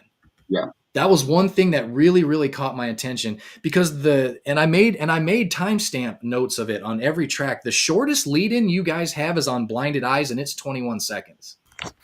yeah, Most yeah. of That most sounds about right. Yeah. Yeah, most of the leads you have, most of the instrumental leads that you guys have, Mhm. there's a shit ton of them that are more than a minute, almost two. Yeah, The way that you guys let Yeah. the way that you guys let the music build, and you let the music build the foundation for the song before the lyrics kick in. I haven't seen too many bands that allow that much time that often for the lyrics to start. And I thought that was an amazing touch, composition Thank you. wise. Thank you. And If one of the notes that I had on the review when I did it was the bass being on display. Oh, it's It's like being yeah, able to pick it out, which yeah, is kind of if anybody knows anything about metal, it's kind of hard to do because the bass and drums are kind of on the same pace, and it's most of the time the drums kind of drown it out, but yeah, right. it's definitely something you guys have gotten figured out, yeah. obviously, because it's Us- definitely you can hear it in there. And yeah, I'm like, and being a form, I used to play bass, so it's yeah, kind of like one of the things that I try to look for. And it's just like, oh wow, I can hear that's awesome, yeah, So yeah. One Yeah. thing, one more thing I want to say Mhm. before I gotta get off here, because like I say, I gotta go to the dentist with my wife. Oh, Talking about the bass guitar and the bass drum, the intro, the bass combo that you guys had on the intro to Aggressive Denial is one of the most unique things I have heard. mm-hmm. thanks, man. I mean, Oh, that's I great mean, to I was hear. like, because it was incredible. Because there are a couple of other songs where I made notes of the bass guitar on the intro and the lead in, Mhm. and then there were times where the double bass drum was the main attraction before Yeah. the guitars showed up, but the combo bass drum bass guitar on Aggressive Denial was phenomenal. Yeah. I absolutely love that. I made sure to make a note of that just to bring that up. I will pass it Yeah, on to the yeah, to the man. drummer and bass player. Such a unique intro to that song. Thanks, man. So cool to hear this. Yeah, Yeah, but the thing is, it was a very conscious decision because we are very fortunate to have a really cool bass player who knows the instrument and can yeah. play. And He can play you can tell that he his does. songs off. Yeah, you can tell that he knows that instrument backwards, forwards, and upside Mm-hmm. down. It's And he it's plays it's with his it's fingers amazing. too. Right? Yeah, He plays with his fingers too. it's amazing the way he plays. So if you have a bass player like that, it's an asset because truth be told, we did it as well. The first bass player we had was like, okay, we already have two guitars. Do you mind playing the bass? And then you do just what the guitar does. A lot of bands, Oh, the bass player just follows the guitar or just gives the tonal, just keeps the note, right? right. No, with Chris, it's a real actual bass player who can play like you know like the top of his game. So why not use it if you have him, right? Give the instrument the breathing space and to do that. Yeah. And of course, in terms of production, you want to allow for a production that allows every instrument to shine. Yep. Because while the bass is off doing one thing, my guitar is doing another thing, and maybe there's a lead guitar on top of that. And ideally, you want to hear as much of what all three instruments are doing, right? And as clearly. So that was a very big challenge. I think we did well with the production, and it allows for these nuances to shine through. Yeah. And yeah. So for us, it's a very big asset, and it's for me personally, it's always great to hear about the bass because it's something that we want to flaunt in a good sense. We Yeah. have a kick-ass bass player. Here he is, and he plays bass. He doesn't just He doesn't just follow the guitar. Right. And Yeah. it adds a different dynamic and a dimension to it, and a depth. It really does. Yeah. Yeah. It The really, textures and the nuances you can get from the bass, it's subtle, but yeah, just a little flick, a little lick, and the turn that's gonna do with a drum roll, let's say, it can Mhm. change immediately the whole feel and atmosphere for sure. Yeah. And Man. even if we forget to leave room for the bass, he doesn't let us forget. So There you go. he Say, always hey, brings ideas, and most of these ideas are so cool. You just have to have them in the song, right. right? Yeah. Babis, man, it's been great to meet you. You too, guys. I wish I could hang around, and however much longer this interview lasts, I will come back and check it out after I get home. But man, it was great to meet you. Oh, we're probably gonna be here. If you guys are still here when I get back, I'm gonna hop back in. I absolutely will. Which would definitely be a record time as far as our interviews go. But I mean, hey, it was great to meet you. You Um, too. open invitation for you and any of the members of the band to come back anytime. But I gotta go. Jason, man, I'll leave you to it. And Yeah, man, Battis, appreciate it was great to meet you, man. I'll talk to you Great soon. to meet you, man. Thank you. Definitely will be in touch for sure. All right. All right. We appreciate it. Thanks. All the best. All right. Bye. Bye. All right, all right. I guess it's just me and you for a minute. So, Absolutely. but I know like one of the things that we usually talk about is like you guys. I know you guys haven't had a lot of time, but Mm. what kind of like live moment that you've had kind of sticks out from any live shows that you've like anything crazy ever happen or some unruly fan kind of remember or Racing, not really. I mean, we've had over time, things happen like police showing up, turn it down, and all the oh things like that. But a very cool experience for the band was in 2019. We opened actually for Annihilator here in Athens. okay. Yeah, it was a pretty cool experience. And the cool thing was you sort of got a glimpse of how the pros do it, right? We showed up at early, we saw their sound check and the things that they were paying attention to, and the way the whole operation, and that was a very cool experience for sure. uh yeah, yeah. That's one of the standout memories for me. Like, for crazy things, it's a concert, things happen, right? Fights to drunken people throwing stuff on stage, and yeah, police showing up and cutting your set short because it's you're past the curfew or whatever. So yeah, it's fun. Okay. So does like the venues do that, or is it like a countrywide thing with the curfew? Is it Now, is let's it say, generally you don't run after midnight okay? maximum. Gotcha. Yeah, that's sort of. I think a lot of times, like when we go to shows here, they're usually like a cutoff. They'll say, "Oh, all right, the venue says we had to cut at 11, so this is going to be our last show, our last song, Yeah, or whatever." So, I'm not sure if that's kind of because I mean here in Nashville, there's bars and stuff open till 2 or 3 in the morning playing oh music. yeah. So I mean, I don't know what. I guess it's just a venue type thing. Period. I don't know, I but think if it's anything like in Athens, I think it's got to do with how loud the music is. Like, it's a different possibly, yeah. decibel. It's different decibels in the concert. Maybe with the regular bar music or small setting live music you get in a bar. Because I Probably. know, I know, I know one of our newer venues is like right in the middle of downtown, and there's apartment complexes and stuff nearby. So I mean, that probably makes sense, really. So, Yeah. yeah, Yeah, we have clubs and bars in Greece. They never close pretty much. Like, they go. yeah. You got your sunglasses in your back pocket for when you leave. When you wake, Yeah, yeah, you for go out sure. in the morning.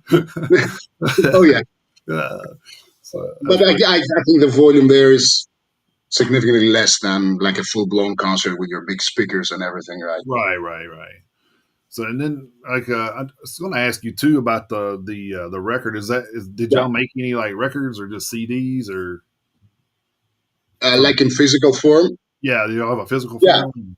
yeah, we got a CDs already out in physical form, and we're about to receive, I think, soon, within the next 10 days, our first batch of vinyls. Oh, nice. So Okay. this one's gonna come out on vinyl too. Okay. Now, I guess like my next question would be, how is that going to be available for like anybody in the states to order too? Or I know like a lot So of countries. that's the big issue with, ever since the latest situation with tariffs and import fees from the EU to the US, it's a little hazy. Uh, I know for a fact that the Greek post office temporarily has suspended the shipments of packages to the states until the Okay. situation resolves and some agreement is struck between the governments, right? Yeah.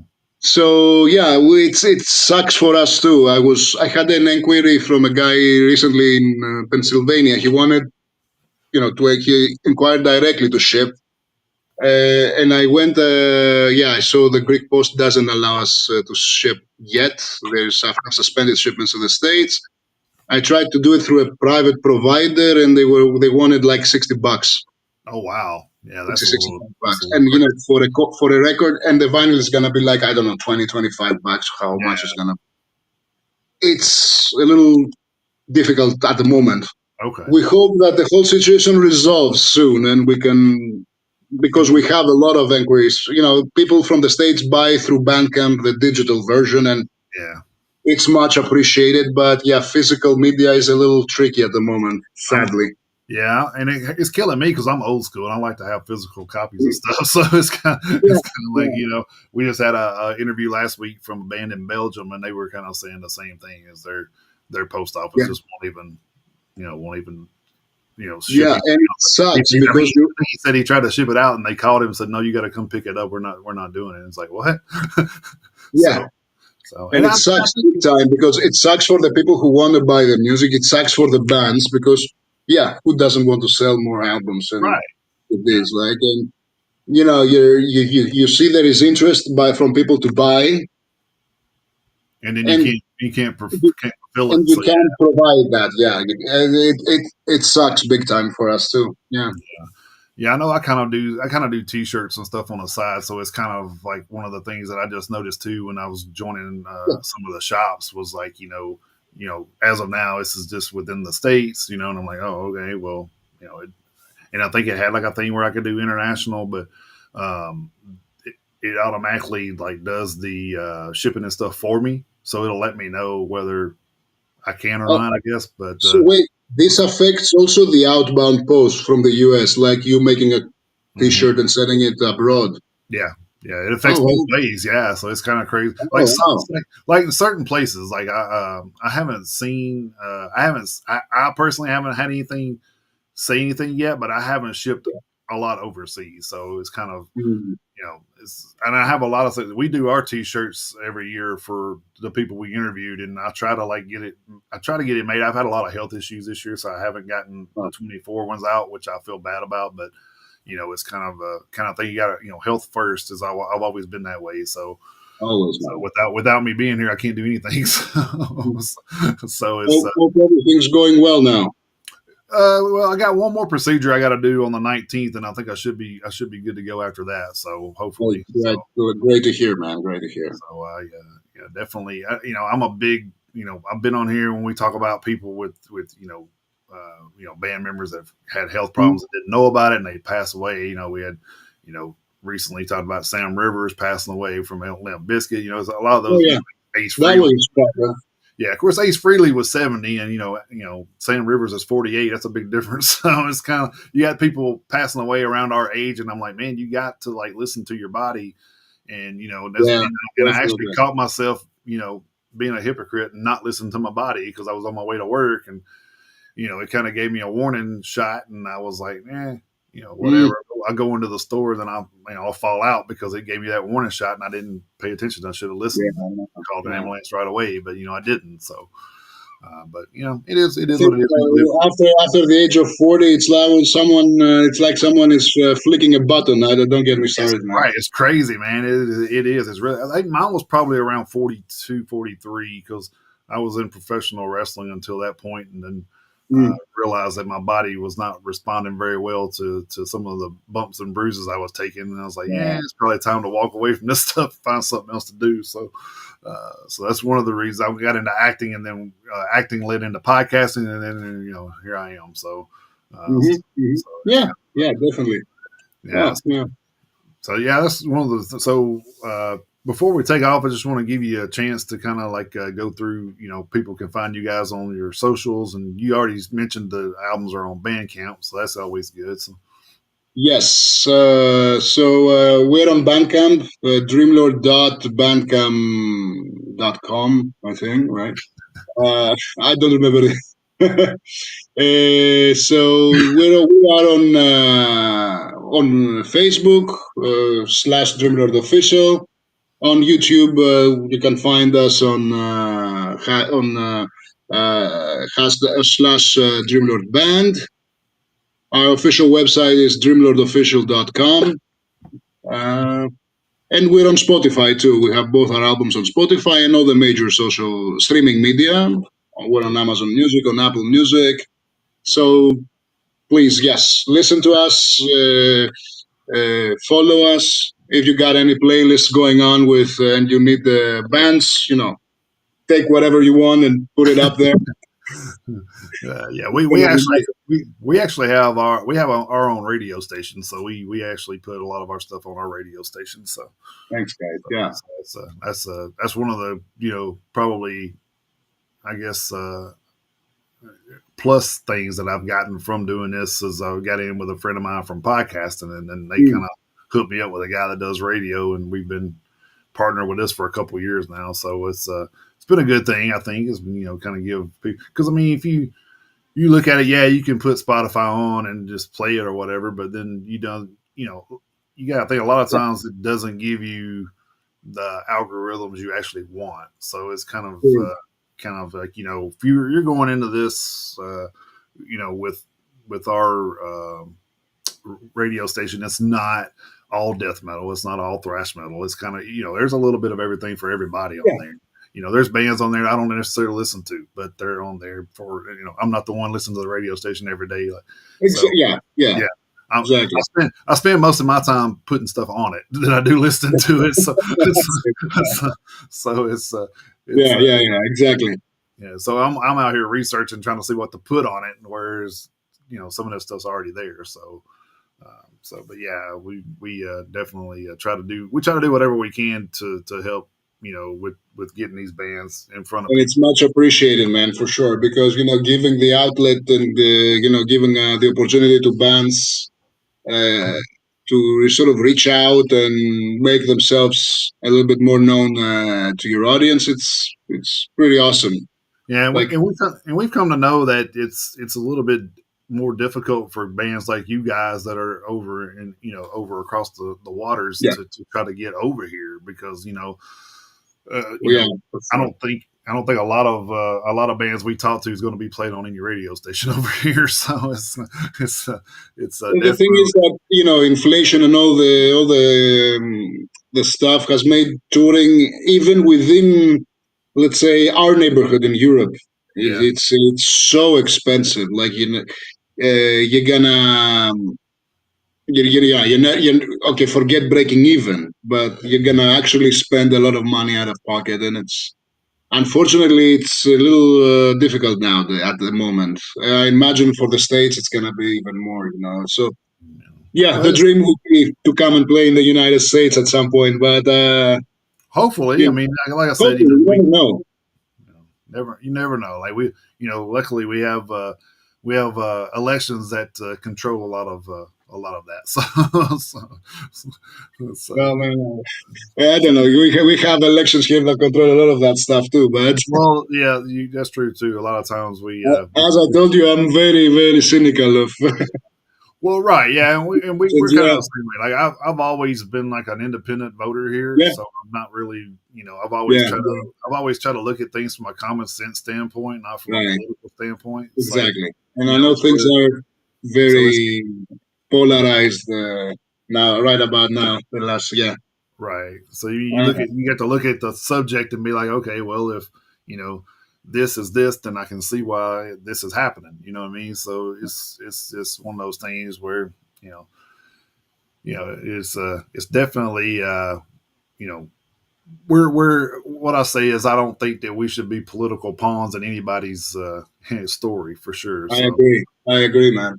So we're And because think of it like, who of these guys, politicians or these super billionaires or whatever, mhm, who really cares about me and you at the end of the day? I yeah. don't. I don't believe they do. They don't. I mean, they're out for Right. a long term profit somewhere. So Exactly. they'll make Exactly. it look like they're you're getting something out of the deal, but Sure. Sure. But okay, they throw you half a bone. mhm. Well, that's just what I'm saying. Like even during our current president's first term, I remember my paychecks were probably 40 some dollars more than what they were before, Mhm. because they cut some of the Oh, taxes for the middle class, which was great. But we never knew they got out of the deal because I mean I'm sure they just didn't do it for nothing. You know what I mean? It's like, There you go. Yeah, exactly. well, and it's almost like a lot of the things that we're dealing with now is from COVID. They're like, oh, we got to Mm, raise this because of COVID. Well, they don't ever take it yeah. down once they've made their money back. Oh, forget if it goes up, it stays up. It Forget it. stays up. Yeah, exactly, Yeah. exactly. Everything but your pay, everything but your paycheck. It's You like, know, the whole everything goes up in prices here in Greece. Oh, it's the war in Ukraine. It's the war with Israel. And like, are you kidding me? Like, come on. we're not even at war with them. Like, what are you talking about? Which I'm guessing it plays some role, in the international level. But it's like it become Oh, the easy scapegoat thing. Oh, it's the let me price gouge you, and I'm gonna tell you it's because of Ukraine or whatever. you know.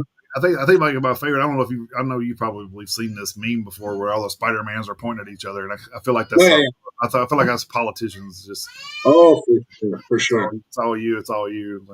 Yep, yep, yep. And it's the common sense thing is like you guys were voted to work with each other for the betterment of the country, and you're not doing Mhm. that. So No, on no, either no. side. So it's kind of like you know, we get stuck with what we get stuck with, unfortunately. But we just For had to sure. make and that's like I've said many times. Of I've been alive through I don't know 7 or 8 presidents now, and Mm, I don't feel like nothing's changed for me personally. So yeah, you there you know, go. Yeah, so exactly, uh, exactly. we just have to keep ourselves armed and prepare for the worst, I guess, and that's all we can do. So, uh, Prepare, yeah, and try to be more reliant on yourself and your loved ones, your community. It- yeah. Well, I mean, I even went back to kind of growing my own food and stuff like that, oh wow. just because that's kind of where we're at is like going to the grocery store, seeing stuff crazy prices, Yeah, and it's like, well, whatever I can save that I can grow is better than nothing. yeah. So That's not a good. Yeah, that's not a bad idea. yeah, and it's nothing crazy. It's enough to feed my family. You know what I mean? That's all. I mean, That's that's all you really need. You're not. I'm not a farmer. I'm not growing to to, yeah. to feed to feed Kroger. So I mean, it's like, it's, uh, but man, yeah, it was really good chatting with you, man. And like, I appreciate the insight Same on here. how things are over there. Like, that's one of the things I love about talking to bands from other parts of countries is seeing how things in the world affect them as well. Mhm. I think we can all agree that the COVID kind of affected the world in general. So Oh, uh, for sure. yeah, so I mean, a lot of I know it's kind of one of the things that I thought of whenever it happened was, man, there's a lot of these young bands that just started. Man, I wonder if they're going to make it. You know what I mean? Because you don't know how long it's going to be shut down, and luckily a few of them that I went and seen actually are still doing it. So Yeah, yeah. thankfully. And venues and Mhm. everything. It was just before I go, like we literally did our album presentation show for the first album, March 7th of 2020, and Okay, 1 week later we went to lockdown. So yeah, all the effort about recording the album and all the plans to promote it and all it just went out of the window. right. I mean, we never really toured or performed Disciples of War. Mm. That's You know, crazy. Yeah, because that was it's kind the of one of the things that whenever it came back up, Testament had that one album out right before that too, and they were talking to them about, hey, are y'all going to write a new music? He said, hell, we ain't even toured on this album yet. Like yeah, it's like yeah. we're just going to tour on this album. There ain't no sense in writing new music when you haven't toured on the music that you've written. So I mean, Right. And after the lockdown, so that's why I mean, we still were writing right, the new album, but we didn't sort of rush into it because we wanted to have like two couple of years of playing the old songs, and we did a few exactly, songs, a few shows in 23 and last year. At yeah, least to say we played the album like properly, and yeah. now Well, we're ready to come up with a new album. I think that too is you kind of like deplete you would think that having more music to do with like that okay, well, we haven't toured on this album, but we're going to put out this other album, and now you're touring on 2 albums.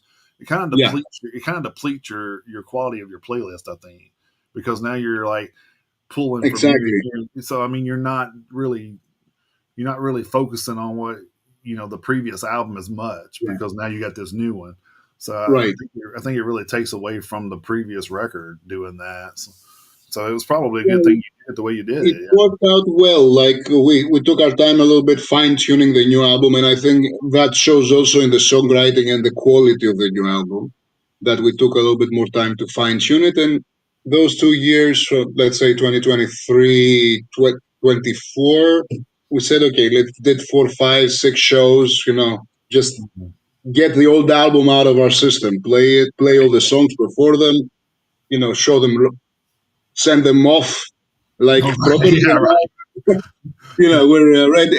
It's not like we're not gonna play songs from off the old Right. album. Of course we do, but like to in our minds to say, okay, we did it. We played the old album off to new things, Yeah. and yeah, now we're ready. Like on the 29th, we're playing our first official post new album show with two very historic Greek bands here in Athens, and we're gonna have our album presentation. We're talking about going on a little mini tour around Greece. We're looking for a few dates abroad. So get the ball Right. moving, Right. get the ball rolling. Yeah. So yes, this doesn't really come up a lot, but I have had this come up a few times. So is there any songs on your track list for live that you haven't recorded? No, no, no, Okay. not yet. No, no, no. All the songs we're gonna perform live have been recorded. It's gonna be off either Disciples of War or Artificial Imprisonment.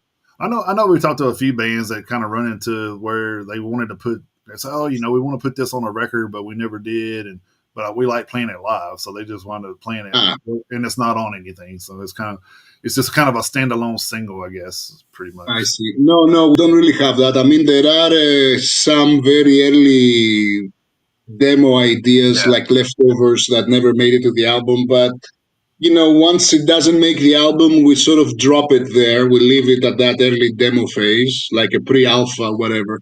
right. And then it has happened to me. I might go back and scavenge a riff for a new song. If I feel a riff from one of these early demos might fit a new song I'm working on, I might go and sort of take. But they're nowhere near. They're nowhere near a stage where they would be actually presentable to the public. Like, Gotcha. it's terribly played, terrible quality demo, just Was that whatever. was there any tracks that you guys had written that didn't make the album this time, or This time, no, we didn't. That with the first album, we had a lot of ideas floating. This was a little bit more focused, I would say. Okay, we got these first. It started with the first batch of four songs maybe, and then slowly, as we were working on these 4 songs and fine tuning, people kept bringing ideas of new songs, like hey, I have No Room for the Dead, right? The early idea. Another one, I got the last song, This War of Mine. I have this idea, and bring the demos in. And then at some point, we reached the number 8, and we said, okay, do we want to write a couple more, do a 10 song album like we did the previous one, or do we just put it out? yeah, And we said, you know what, 8 is a good number, I think. And in terms of the duration, it's like right, 45 minutes or yeah. something. But both sonically and lyrically, the 8 songs told the story we wanted to say. Mm. And I think And that's we kind of went one of with the. that. I think that's another thing that really I like about a lot more thrash bands doing the old school thing with this is doing, because I mean, if you go back and look at a lot of the old school records from Slayer, Metallica and stuff, you're looking at 7, 8 tracks, 40, Yeah, 40 minutes. So it's kind of like an old school theme, I think, with thrash metal to be like that. A lot of people are like, oh, well, we wish we'd have had 2 more songs. Well, I mean, are you going to sit and listen to an hour worth of music, back to back to back? right. We're in a, we've talked about this on the show a few times. We're in a place in the world where everybody has short attention spans. So that's why you have a 90 second TikTok video go Like, haywire over a yeah, full. you and me, we're old school guys. We remember, we know how it is to listen to a CD, to listen to a cassette, a record, whatever. Yeah, try get a 15-year-old kid today to sit down for 1 hour, listen to 10 songs Yeah, in a full album in one sitting. Good luck. yeah, and it's like a people don't realize how good they have it too, where they could just switch stuff where we had to like. Especially cassette era was a horrible for me, where you had to like play and stop, trying to find the beginning and end of stuff. Oh, yeah. Ah. Well, So good luck if it chewed your tape, your cassette. exactly, the whole pencil in the Oh, pencil geez, in yeah. the middle, which is kind of Um, it's kind of wild to see a lot of bands kind of reverting back to that too, man. It's like I've seen a lot of bands have put out cassettes with their newer I don't know, records. man. I was kind of thinking it about this one too. I was kind of trying to get my bandmates on board. Like, do you want to do like a limited 50 cassette run, whatever? And they're like, you're crazy. Who's gonna buy cassettes? Like, I'm like, Well, I mean, when you put limited on there, I mean, I bought a the Persona non grata from Exodus. I "Mm, bought a set of that at one of the shows because they only made 666 of them. So, yeah, and I'm a collector of stuff. So I mean, you right, can't do like about it. a collectible. But I'm That would like be I cool. got stuff in front of me back here. So it's it's signed. I got signed. And it's like with the vinyl Shows. record. I'm kind of eagerly awaiting to finally get the vinyl on my hands because we didn't release the first album on vinyl, just CD. Ah, okay. Maybe there's gonna be a reissue. I don't know. We're still talking about it at some point. But Yeah. that moment when I'm gonna hold the vinyl record of my band with my logo right on my hands, in my hands, Right. it's I'm getting very nerdy about these things. Like I would love like to have. That's why I was sort of thinking about having a cassette because 16-year-old me would freak out if I Right. knew how I got the official cassette with my band's album on there. I know it's silly maybe to some of the people who haven't experienced that, but I still have an old school, kind of a stereo system with the record player. It's got two discs, yeah. two tape decks, and then the 6 disc changer in it. So I mean, it pretty much has everything on it. But Oh, it's you had the full set, six yeah, I discs still, there. I still have it. It's in my garage. I still have it. So it's it'll probably ride or die with it, I guess. But Yeah, yeah, yeah. but but it keeps me to be able to buy whatever I want.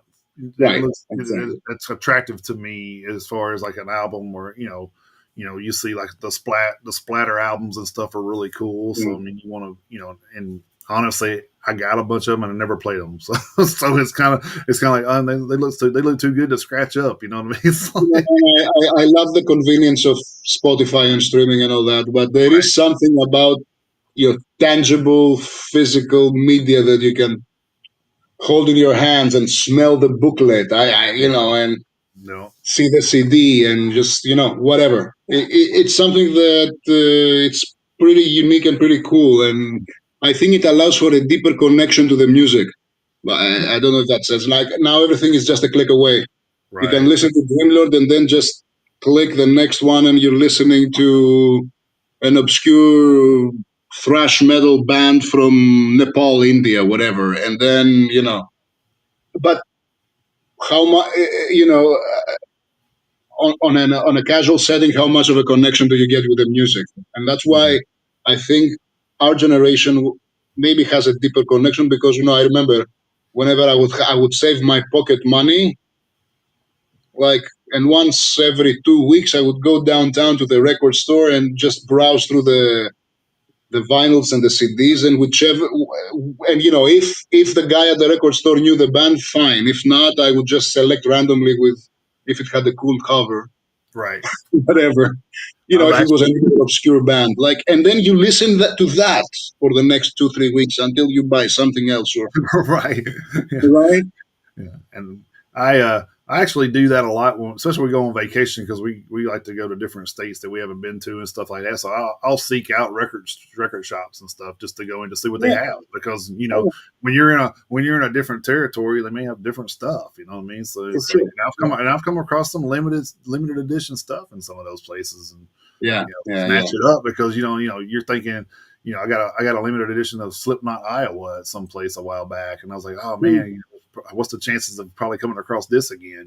So right. Yeah. it's like you either snatch it up or you just miss out, especially as a collector. Like I said, And I it has like collecting stuff. So and it has a personal story attached to it, right? Like right, what you're describing now. It's different. It's different. Like, okay, I can tell you the moment when I clicked and listened to the new Metallica album, and I was in on vacation. It doesn't hit the same. Like, okay, I right, pressed a click from Spotify, but I was on vacation. No, it's but yeah. that story you're saying, like, okay, yeah, I found this cool collectible of Iowa, and yeah, that's a personal story.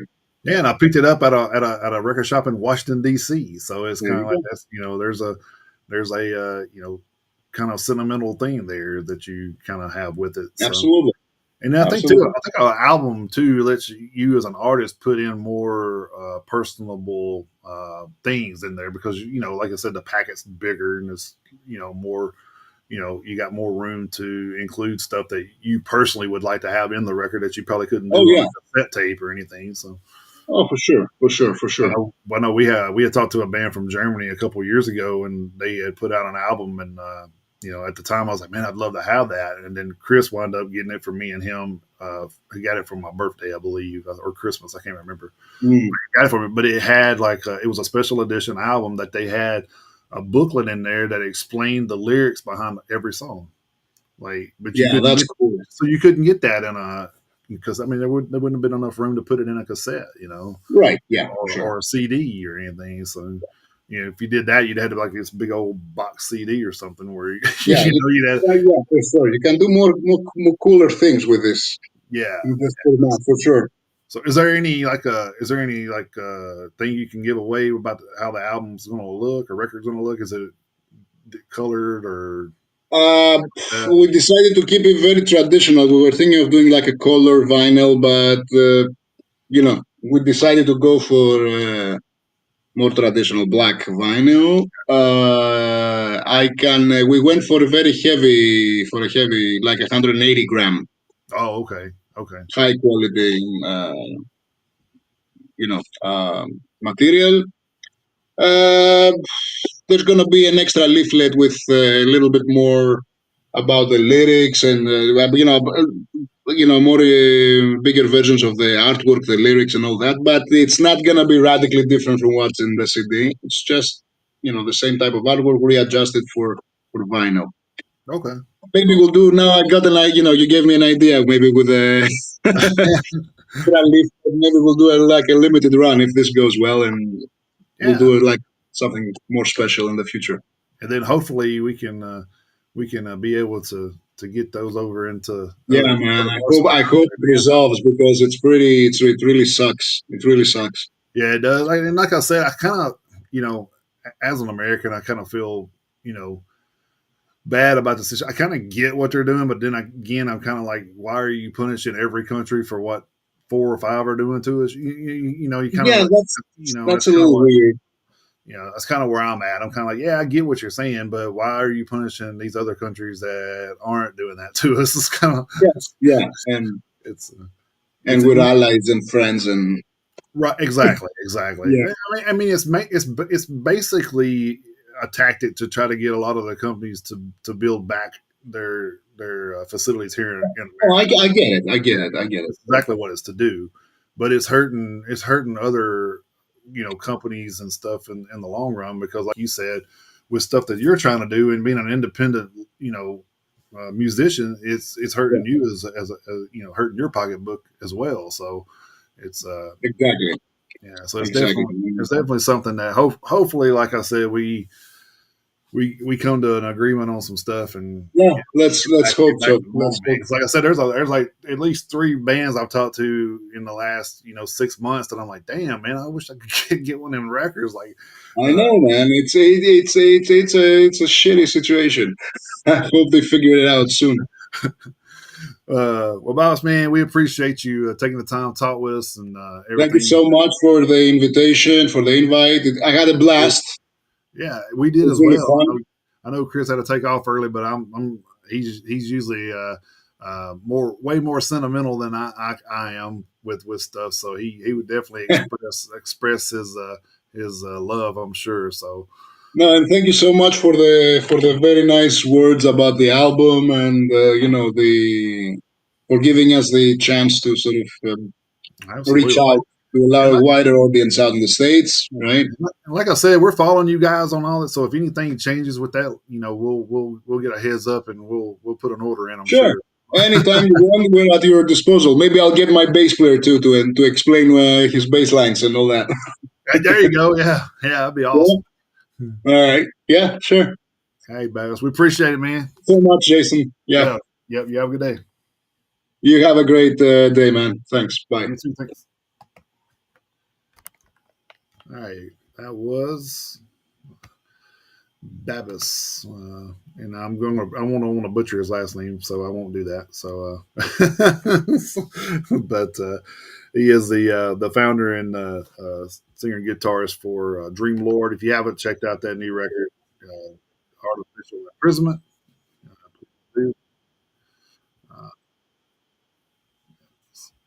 uh, then you can also go back and check out their previous record.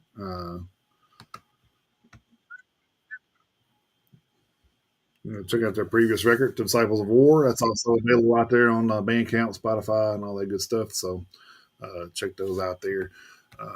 Also want to let me go back. It's rough, man. I don't have my partner here, so but yeah. So a little bit about Dreamlord now. Hopefully you guys enjoyed that, and like I said, we'll get that put on all of the outlets that doesn't go live to. We'll get to that in next week or so. But just wanted to remind you guys about our show, Metalhead Unite. We do have a 24/7 radio station, which do want to tell you has changed websites again, and I apologize for that. I don't own the hub, so I can't control that, but it is at the front row, thefrontrow.net/radio. Check out all that there, all the radio stations. Also, you can check us out on our socials, Facebook page and group. Page is public, group is private. You can send a invitation over there. We'll get you in. We're on X, Instagram, TikTok, Twitch, YouTube, Rumble. You can also check out all of our previous band interviews and playlist over on Spotify. Just look at the Metalhead Unite. All those should pop up for you.